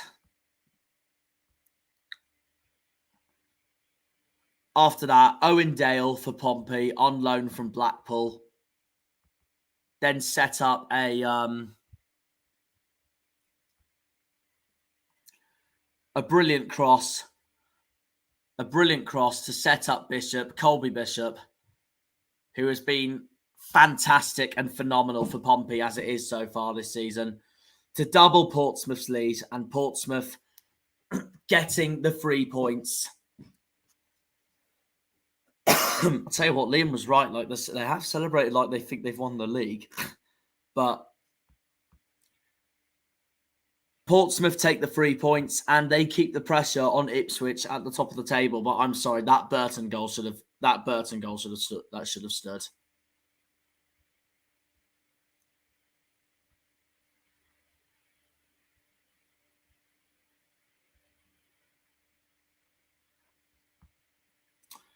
I really feel for Burton there. I really, really feel for Burton there. I thought that was not offside for me at all. And Pompey may have been the better team overall, but Burton didn't make it easy for them. And yeah, that goal should have stood. That goal should have stood. Should have been 2-1 Portsmouth, in my opinion, not 2-0 Portsmouth. So honestly, I couldn't believe that. Could not believe that at all. But to be fair to Pompey, they've done well to win the game and they are keeping the pressure on Ipswich at the top of the table. But yeah, no, I couldn't believe that. But it's stuff like this again for Burton that they need to bring if they want to get a result at Exeter, at least. Otherwise, Exeter will win that game, no problem, because obviously, considering the whole start of Burton's season, Burton have been absolutely dreadful. But excuse me, yeah, no, honestly, Burton could bring a surprise against Exeter. Portsmouth, on the other hand,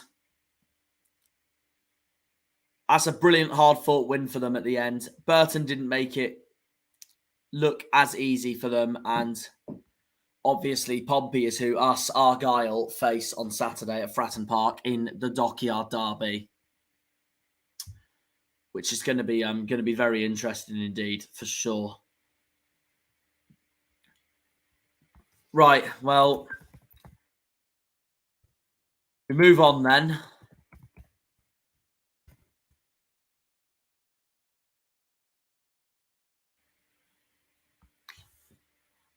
We move on.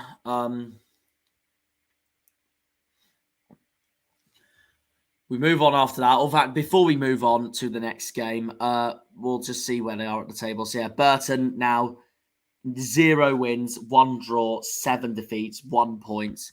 They've lost 5 in a row. Looks so bad on them at the moment. Minus 14 goal difference. Portsmouth, they're level with Ipswich on points. They're just behind Ipswich on goal difference. Only 1 behind, but same as Ipswich. Same as Ipswich, 6 wins, 2 draws, and 0 defeats. So now, honestly, they've done well there, Pompey, to keep the pressure on the Tractor Boys at the top of the table. Haven't got it easy this weekend when they face us, the mighty Argyle. So, sorry, I'm going to have to have a quick drink here a second because my throat is taking the mick.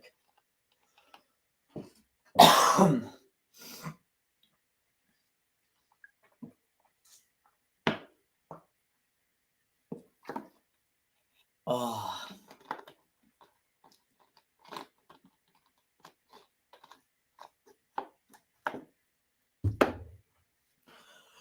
Just my voice being my voice. Sorry, guys. Yeah, right. Moving on. Cheltenham hosted Cambridge at Whaddon Road in Gloucestershire. The Robins hosting Cambridge United in the far north of the southwest of England, or as it's sponsored now, the completely Suzuki Stadium. And for this match, I had this match as a 2-2 draw. Funny enough, I did have this match as a 2-2 draw. So, considering Cambridge are away, despite the brilliant start Cambridge have made this season, I did think this fixture for Cambridge was going to be tough, being away to Cheltenham. And it proved out to be true.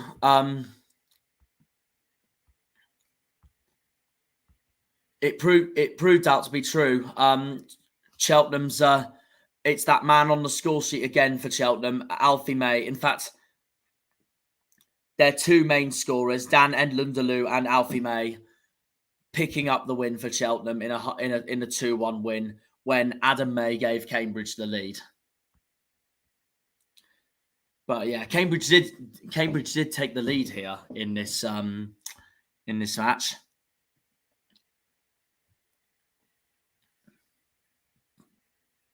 And rightly so, because that's a lovely strike there from Adam May, much to the absolute disappointment looking faces on the Cheltenham fans, on the home crowd. Cambridge take the lead. And then Cheltenham press forward as with Cambridge 1-0 up at Cambridge 1-0 up at half time.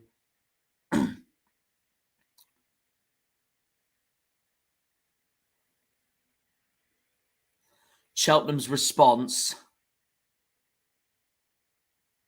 was, well, after a free kick, they thought they would drill one in, but it didn't quite go that way. But then second half came on. What a goal. Oh my God. What a goal from Endlundalu. That is an absolute cracker. From near the edge of the box, in the Cambridge half, Endlundalu shoots with his right foot. Cambridge's keeper had no chance and top bings. I'm sorry, that's one of the goals of the season, I think. One of the goals of the season. And that is a deserved equaliser there for Cheltenham. That's a fantastic equaliser. Cambridge tried to fight back then, but it didn't quite go their way. Didn't quite go their way. And then Cheltenham had a free kick.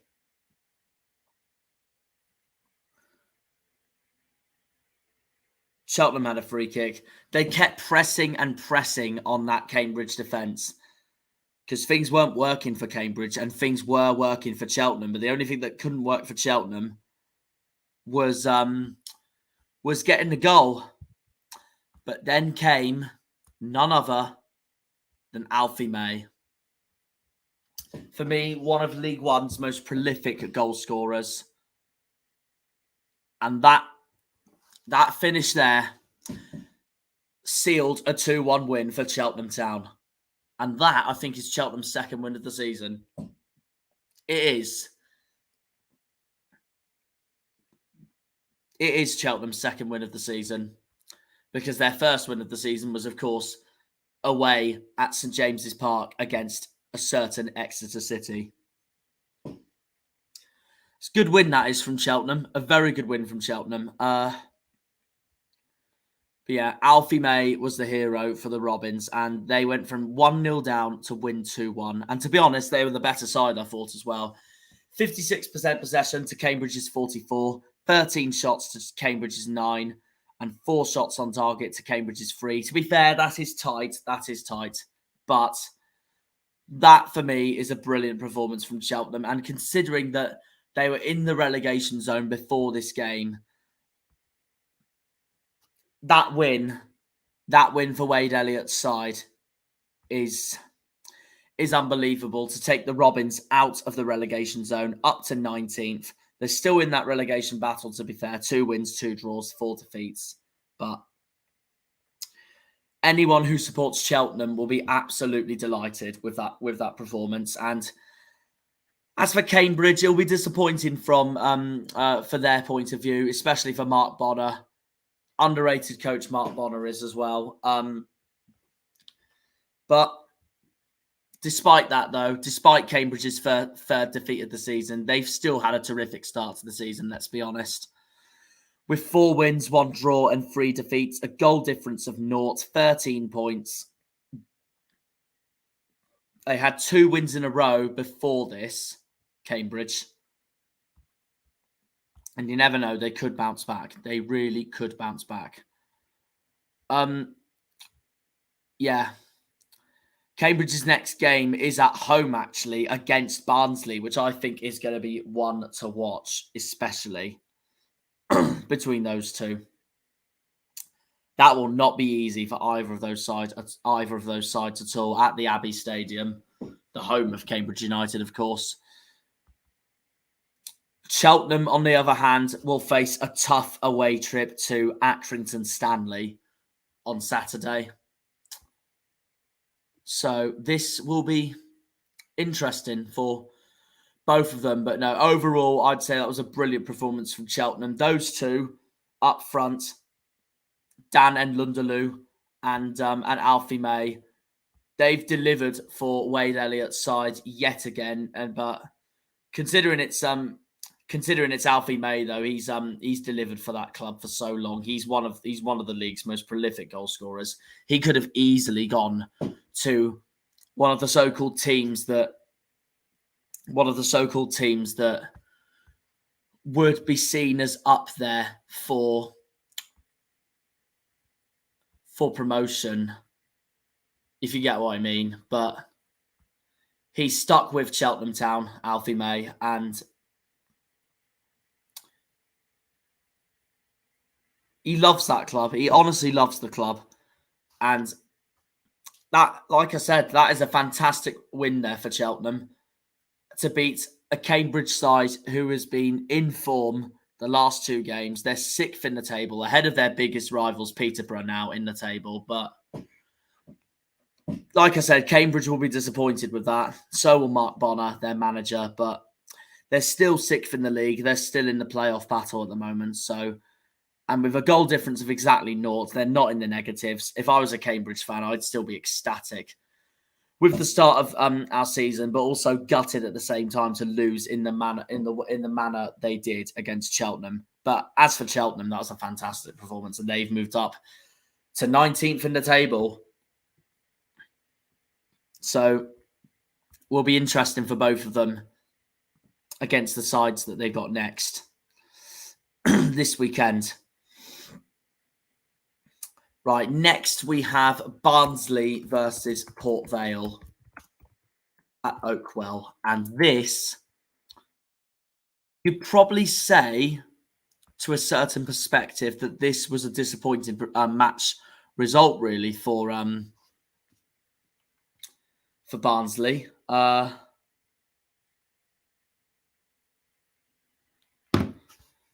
So yeah, I don't think Barnsley and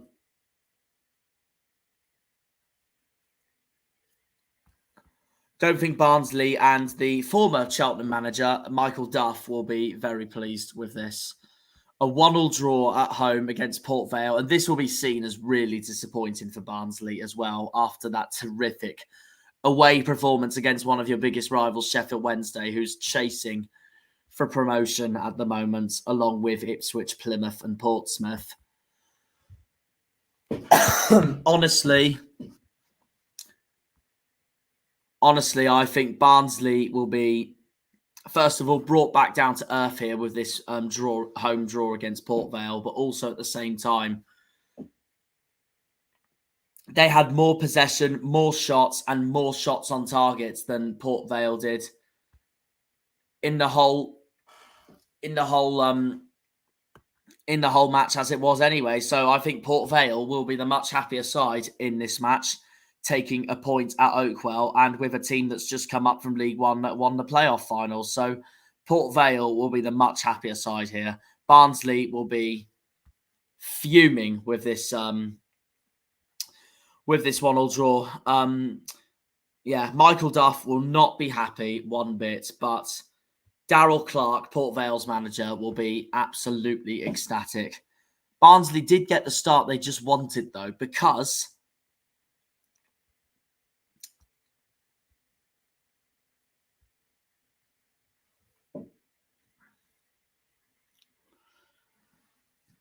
Barnsley did take the lead, though, because the deadlock was broken 2 minutes before the break by Tykes defender Kitchen, who met the cross of Jordan Williams to power a header past Jack Stevens and give his side the lead. Yeah. Very nice header there from Barnsley. That gave Barnsley the lead against Port Vale. So, if you as a Barnsley fan, you'd be thinking, yeah, pretty impressed with, pretty happy with the start of this. But unfortunately, with Barnsley dominating the game, well, not exactly dominating the game, but being the better side during the game, wasting those chances, you will not sound pleased with that at all. And when Port Vale took their chance, they did. They had other chances, don't get me wrong, as well. But this match, this result will be seen as a big blow for Michael Duff's side, especially. And Port Vale did get their equaliser because Harrison equalised in the 83rd minute. Barnsley, to be fair, though, nearly doubled their advantage in the 63rd minute through Devante Cole, who latched onto Kitchen's cross, but Stevens made the save. But then Harrison for Vale met Gavin Massey's cross and headed low past Collins to delight the 597 travelling fans. And that's more than what Oxford brought to Home Park. So, fair play to Port Vale for that, to be honest. So Port Vale get their equaliser, much to the absolute misfortune for all of the Barnsley fans and the players and manager Michael Duff. Barnsley had another crack after Port Vale's equaliser with a long range shot that was denied by a brilliant save by Port Vale's keeper Stevens. And as a result of that, although having said that, Port Vale could have easily come out with a 2-1 away win here as well, because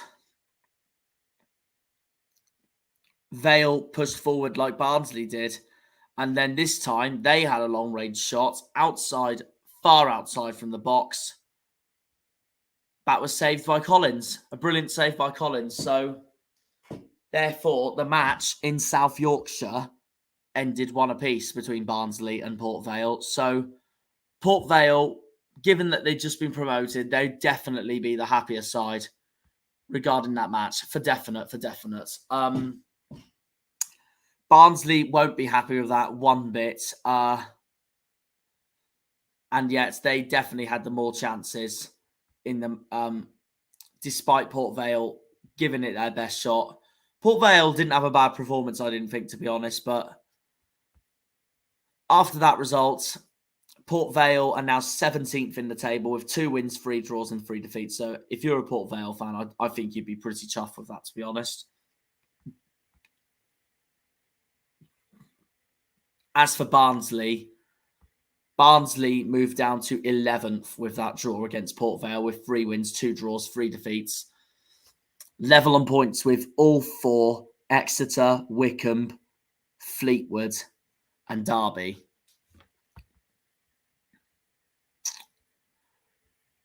So, yeah, I think Barnsley will be very disappointed with that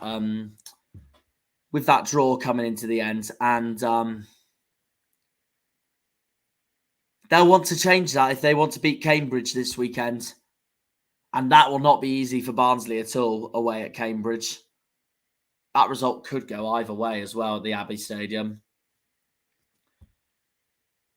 Port Vale this weekend have a West Midlands clash at Vale Park against Shrewsbury, which, to be fair, despite Shrewsbury's brilliant win over Exeter, Shrewsbury did concede goals terribly against Exeter as well. So, and with this being at Vale Park, Port Vale really could give Shrewsbury a hard time this weekend. And I wouldn't be surprised if they did, but that will be an interesting match between those two, for sure. For sure. Right. 3 games to go. And my next match was, for me, the most shocking result of the weekend. This was a result I was not expecting at all, as Fleetwood took all 3 points from London Road Stadium, the home of Peterborough United. This will look bad. This will look so bad on Grant McCann. Sorry, just a quick stretch there.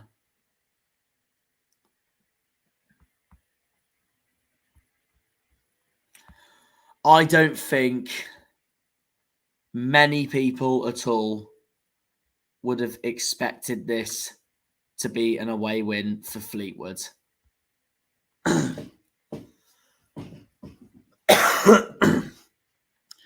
This will be a massive win for Peterborough. This will be a massive win for Fleetwood as well, considering Peterborough dominated this game. Most people would have expected that anyway, though, but I think Posh fans will be fuming with this result. Chance after chance after chance, denied by Fleetwood's goalkeeper, Lynch.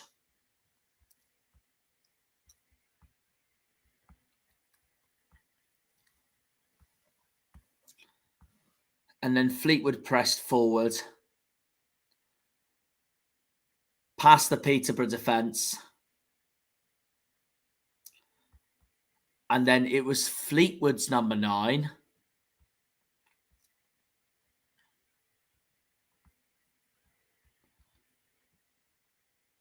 Fleetwood's number 9, Ellis Harrison, who just skimmed a shot wide for the Codmen, for the Fishermen. And then Fleetwood had another go.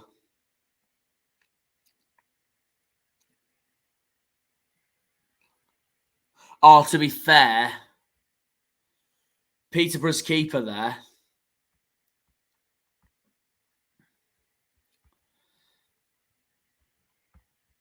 To be fair, Peterborough's keeper, Bergstrom, was very unlucky at that moment, to be honest.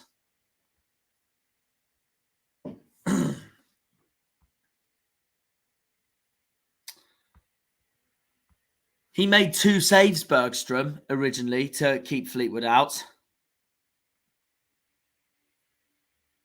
Like, what's this?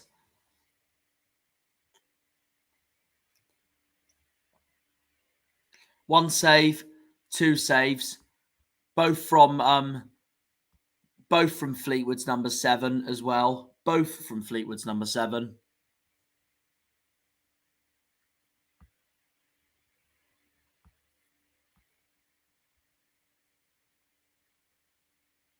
Carlos Mendes Gomez on loan from Luton Town. Missed twice and was denied twice by Bergstrom. But then it was Fleetwood's captain, number 8, Josh Vale, that secured all 3 points for Scott Brown's side.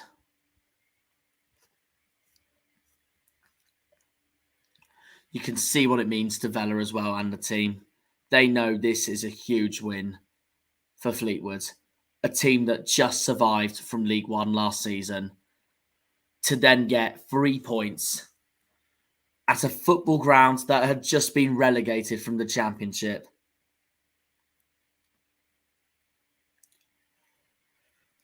Peterborough wouldn't give up though, but none of their chances went their way.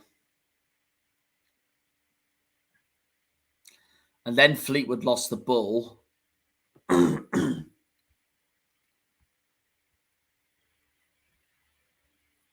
Fleetwood lost the ball. Ellis Harrison lost the ball.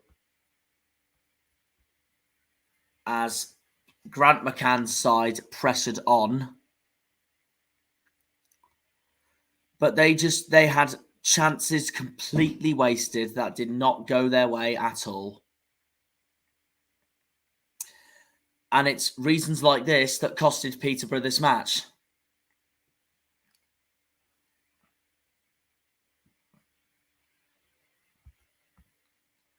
Then another chance from Peterborough.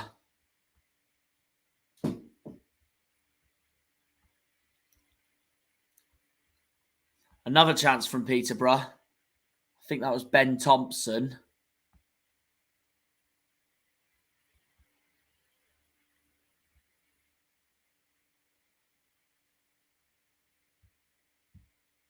No, not Ben Thompson. Joe Ward.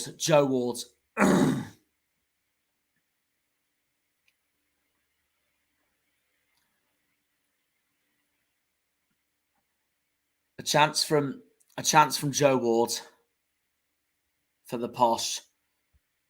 His shot went straight to Lynch.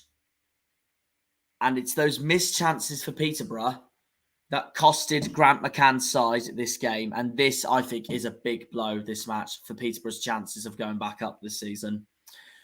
Don't think anyone expected Peterborough to lose this match to Fleetwood at home, but they did.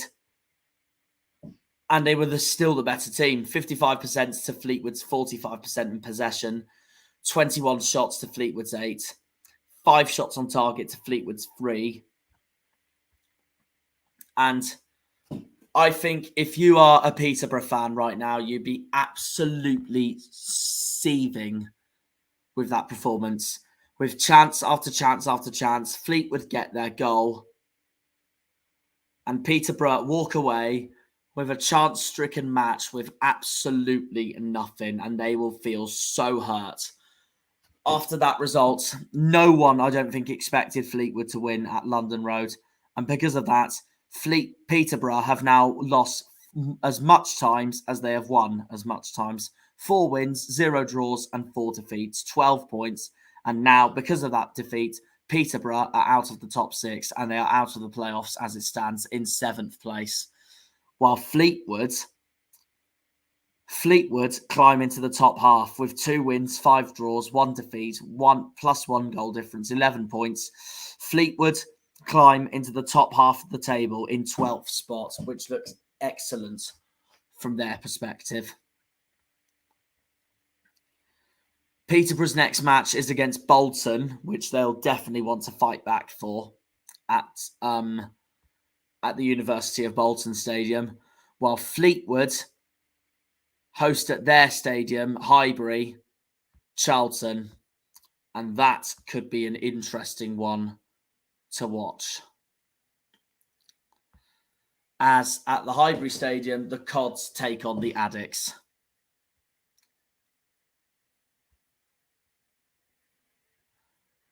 Speaking of the Addicts, that's who we're going to talk about now, Charlton, who I think right now, and just like what I said last time out, in my podcast with Nick and Jack, this will be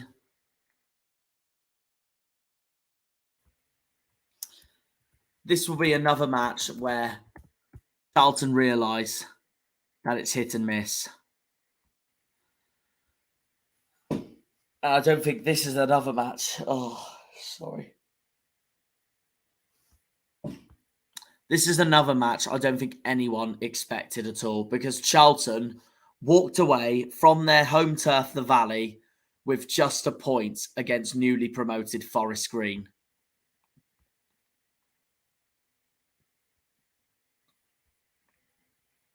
And just like the Peterborough game against Fleetwood, I don't think I expected this 1-1 draw to happen either. And it didn't help Charlton either, because Charlton went down to 10 men with a red card from a second yellow right at the end of the game.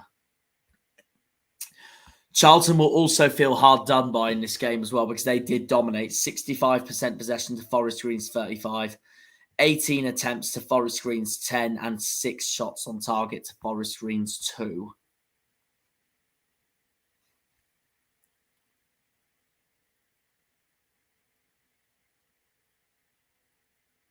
Charlton did get an early lead, though, to be fair to them. A 9th minute lead from Blackett-Taylor to give the Addicts the lead.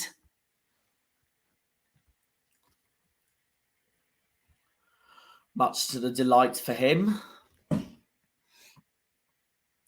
Then Forest Green tried to do everything to fight back, but Charlton kept pressing, and pressing, which they did against us as well, but they won 5-1, and that's the difference.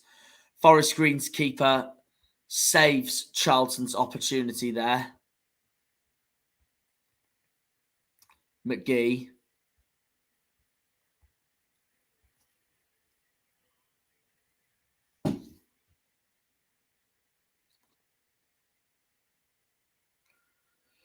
Forest Green then looked to have a chance, which, to be fair, to be honest, with the way Forest Green were pressing there,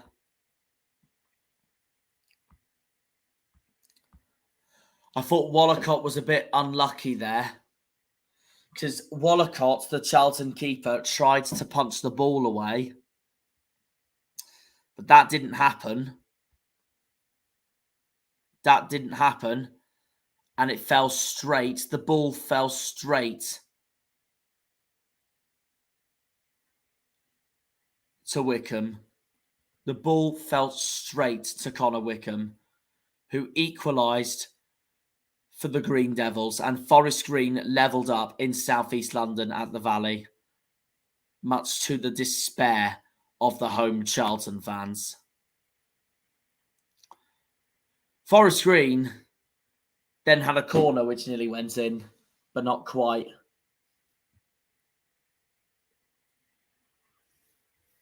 And then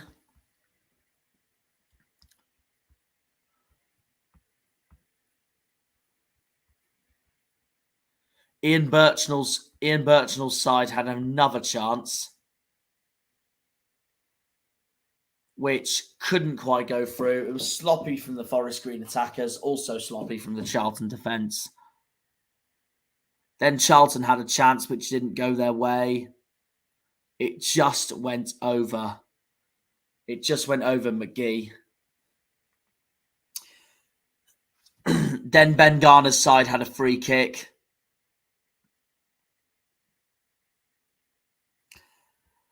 And then there was a penalty shout-out.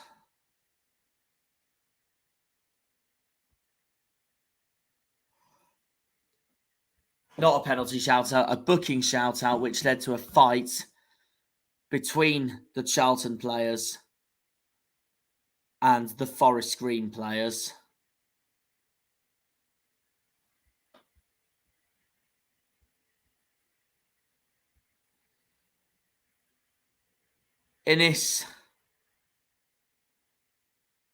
Ryan Innes receiving a second yellow card from referee John Busby for a late aerial challenge on Christian Marquez.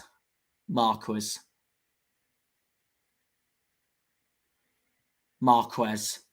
one of those pronounces. Well, not really a fight. Actually, yes, it is more so a fight. Because referee sends Innes off. Innes had a right go at the referee. In fact, Innes didn't have a go at the referee. Actually, he did. And then one of the Forest Green players approached Innes, and then that caused a fight between the two.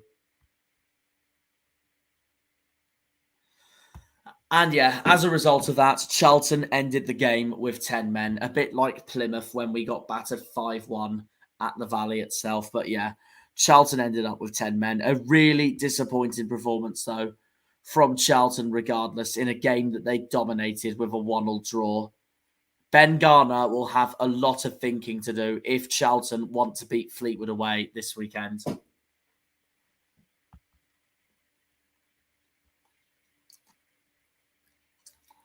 But yeah, a 1-1 draw at the Valley. I reckon Forest Green will definitely be the happier side regarding that.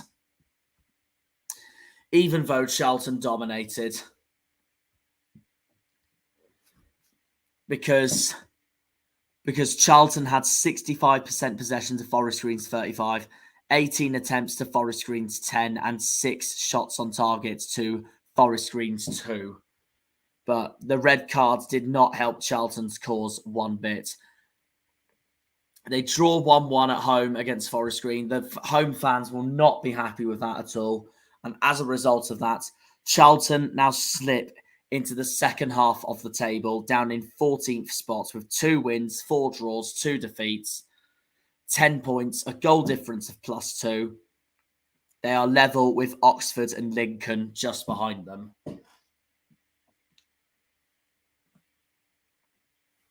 Forest Green, on the other hand, are 20th. They're on 8 points, 2 wins, 2 draws, 4 defeats. They're just above the relegation zone. And they are level on points with 2 fellow West Country clubs, Bristol Rovers and Cheltenham, who are just ahead of Forest Green in the table because of goal difference. And that doesn't surprise me, considering Forest Green's 5-0 defeat to Sheffield Wednesday earlier on in the season. But yeah, Forest Green are 20th. And they have got a huge game against Morecambe this weekend. It's 20th versus 23rd at the New Lawn. That result could easily go either way. But to be honest, I wouldn't rule Morecambe out for it because Morecambe haven't won a game yet this season. And they could give Forest Green a hard time at the new lawn, while Charlton face a Northwest away trip to Fleetwood this weekend. And those two are right next to each other in the table. So that will be interesting to see how that pans out.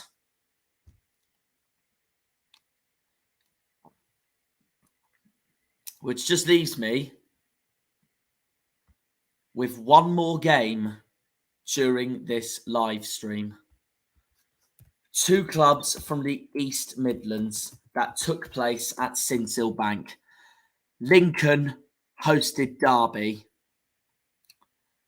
And this, apart from Plymouth-Oxford, the result between Plymouth and Oxford, of course, this was probably my favourite result of the whole year so far, because I technically got this prediction completely spot on.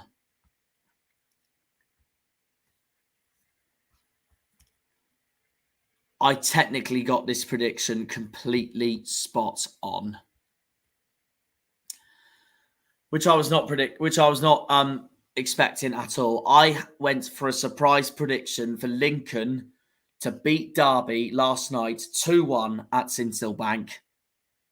And you know what? I virtually got it spot on, because even though most people would have gone for a Derby win, Lincoln won the match 2-0.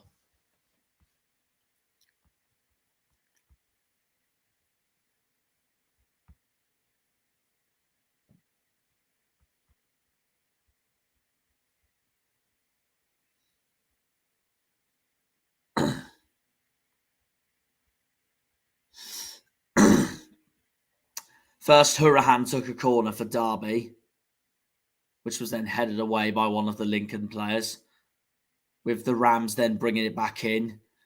Didn't quite go their way, because the ball went straight to Rushworth, the Imps' goalkeeper.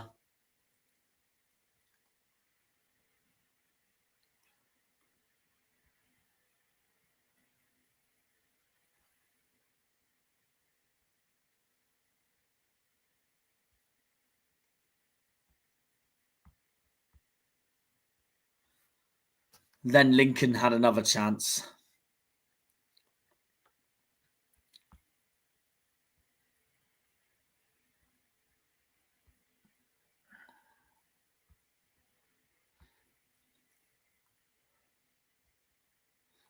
Lincoln had another chance as the right back Ioma found a left through pass ball to to Lincoln's left winger Diamond.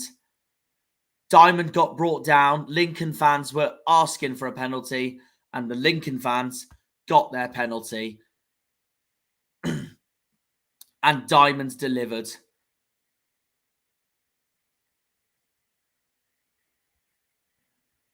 And Diamond delivered to give Lincoln the lead and Mark Kennedy the lead.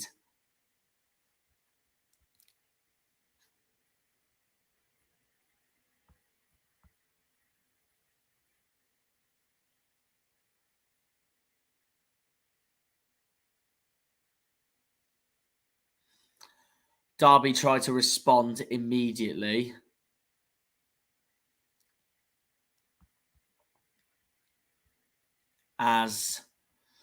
Derby tried to respond immediately as Dobbin and Sibley set each other up. Sibley with the shot. And then what looks like a cracking finish from Collins. A cracking finish from Derby's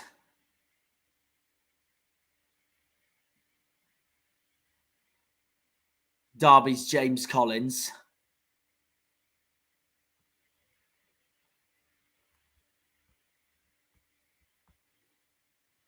The ball originally went in, but it was ruled out for offside.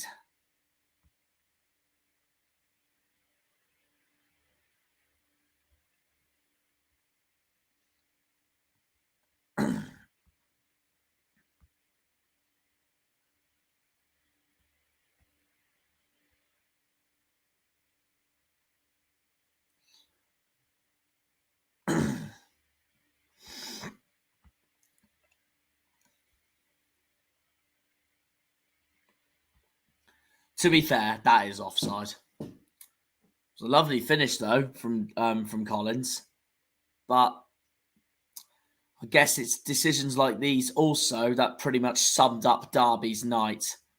Derby had another chance. Hurahan was in the box, but Rushworth had saved Lincoln yet again.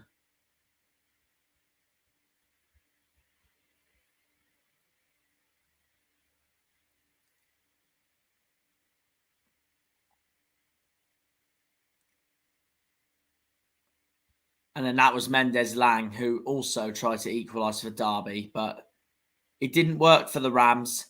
Here's Mendez-Lang again.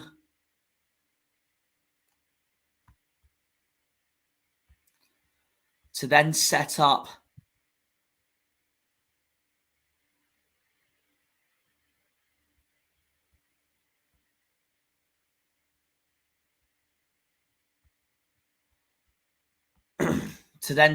Tom Buckheisen.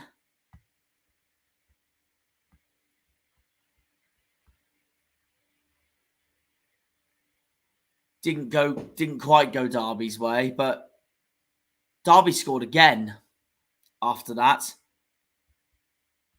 with a finish by Mendez-Lang.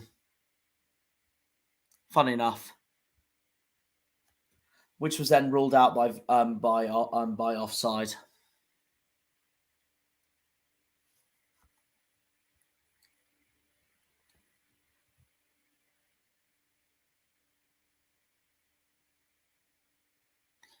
Derby fans fuming at the outcome then. And then Derby sloppy defending. Derby sloppy defending. Then took a toll for the worst. Because Ben House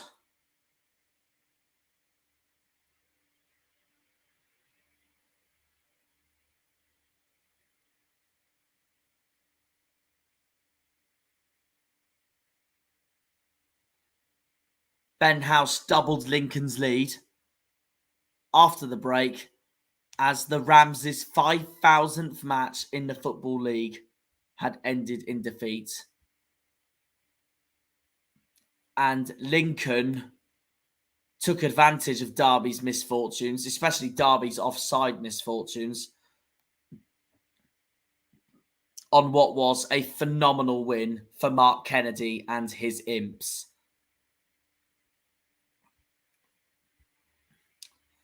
And, Ben House has already spoken and said that he's delighted to get off the mark finally for Lincoln this season. But Lincoln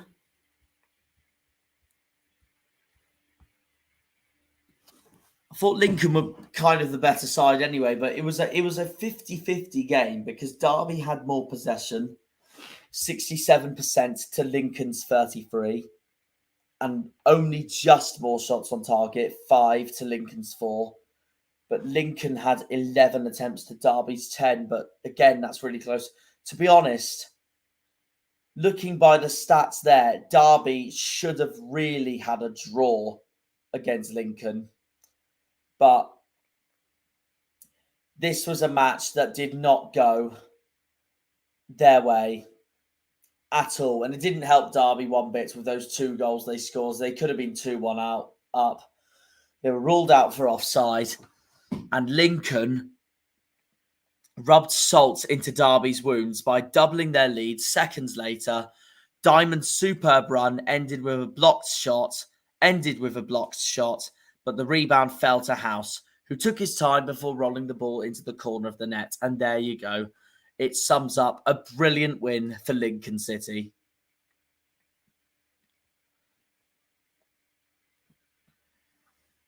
And after that performance, though, especially with the start of the season they had, Lincoln have climbed up to 16th after that 2-0 win with 2 wins, 4 draws and 2 defeats. now on 10 points. It's Lincoln's first home win of the season as well. Derby slipped back to 13th after that defeat. 3 wins, 2 draws, 3 defeats, 11 points, and -1 goal difference. And they'll be fuming. They'll be absolutely fuming, Derby. One of the title favourites to lose 2 in a row against Plymouth at Pride Park, to then follow on to lose to one of your local rivals in this league this season, Lincoln, because both Derby and Lincoln are in the East Midlands together. And yeah, as a result, Lincoln win that match 2-0, and fair play to them for taking their chances. Derby, to be fair, did also, but both their goals were offside, which is a shame because Derby, despite the defeat for Derby, and it looked awful on them, they really did give Lincoln a game in this in that match. So that for you there, really, guys, is the end of my stream. So I'll read you out the scores from this weekend one more time, or Tuesday night, sorry, as I should say. Morecambe 0, Sheffield Wednesday 3, Ipswich 2, Bristol Rovers 0, Shrewsbury 3, Exeter 2, Wickham 1, Accrington Stanley 0, MK Dons 0, Bolton 2, Plymouth 1, Oxford 0, Burton 0, Portsmouth 2, Cheltenham 2, Cambridge 1, Barnsley 1, Port Vale 1, Peterborough 0, Fleetwood 1, Charlton 1, Forest Green 1, and Lincoln 2, Derby 0. These are the fixtures for this weekend. It's Bolton Peterborough, Oxford MK Dons, Derby Wickham, the big one, Portsmouth Plymouth, Exeter Burton, Fleetwood Charlton, Port Vale Shrewsbury, Sheffield Wednesday Ipswich, Bristol Rovers Lincoln, Accrington Stanley Cheltenham, Cambridge Barnsley, and Forest Green Morecambe.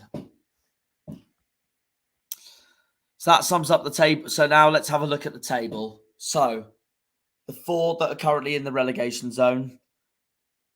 Last is Burton, 1 point. 23rd is Morecambe, 4 points. 22nd is MK Dons, 7 points. 21st is Accrington Stanley, 7 points. But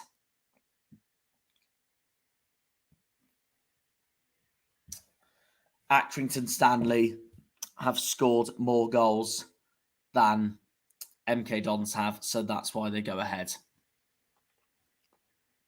They're both on the same goal difference as well.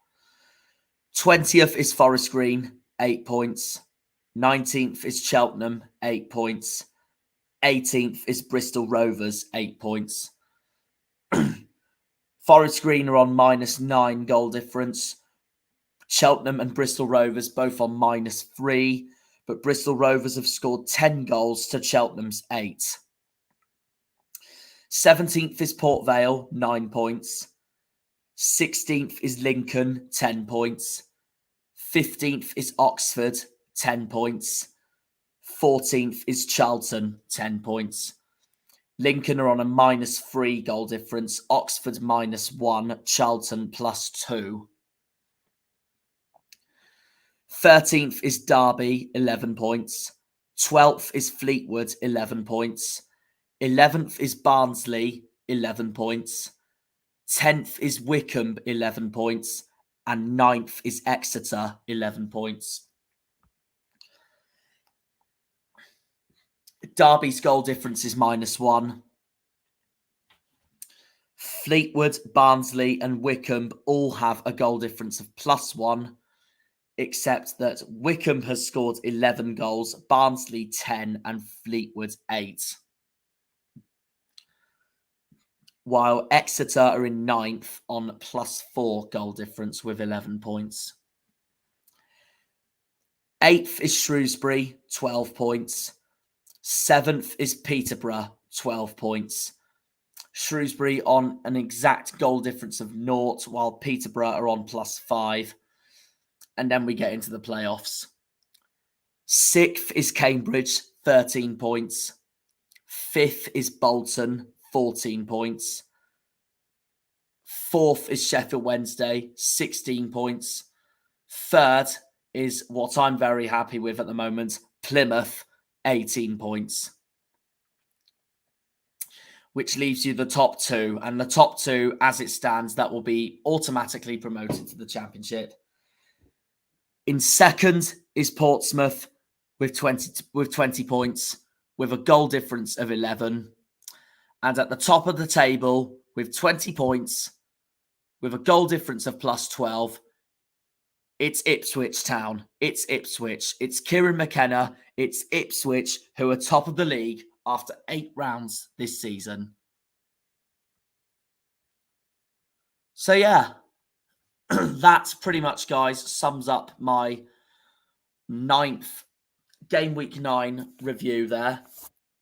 Technically Game Week 8, but Game Week 8, of course, got postponed because, for example, Plymouth Sheffield Wednesday got postponed. But, yeah, that was my match week roundup there from the 24 teams of League One, and I am looking forward to Saturday. Oh, God, can Plymouth bring a huge result against Portsmouth on Saturday? I can only hope. Thanks for tuning in into the Argyle Way, guys. I hope you enjoyed that video. Up the Janners, up the Janners.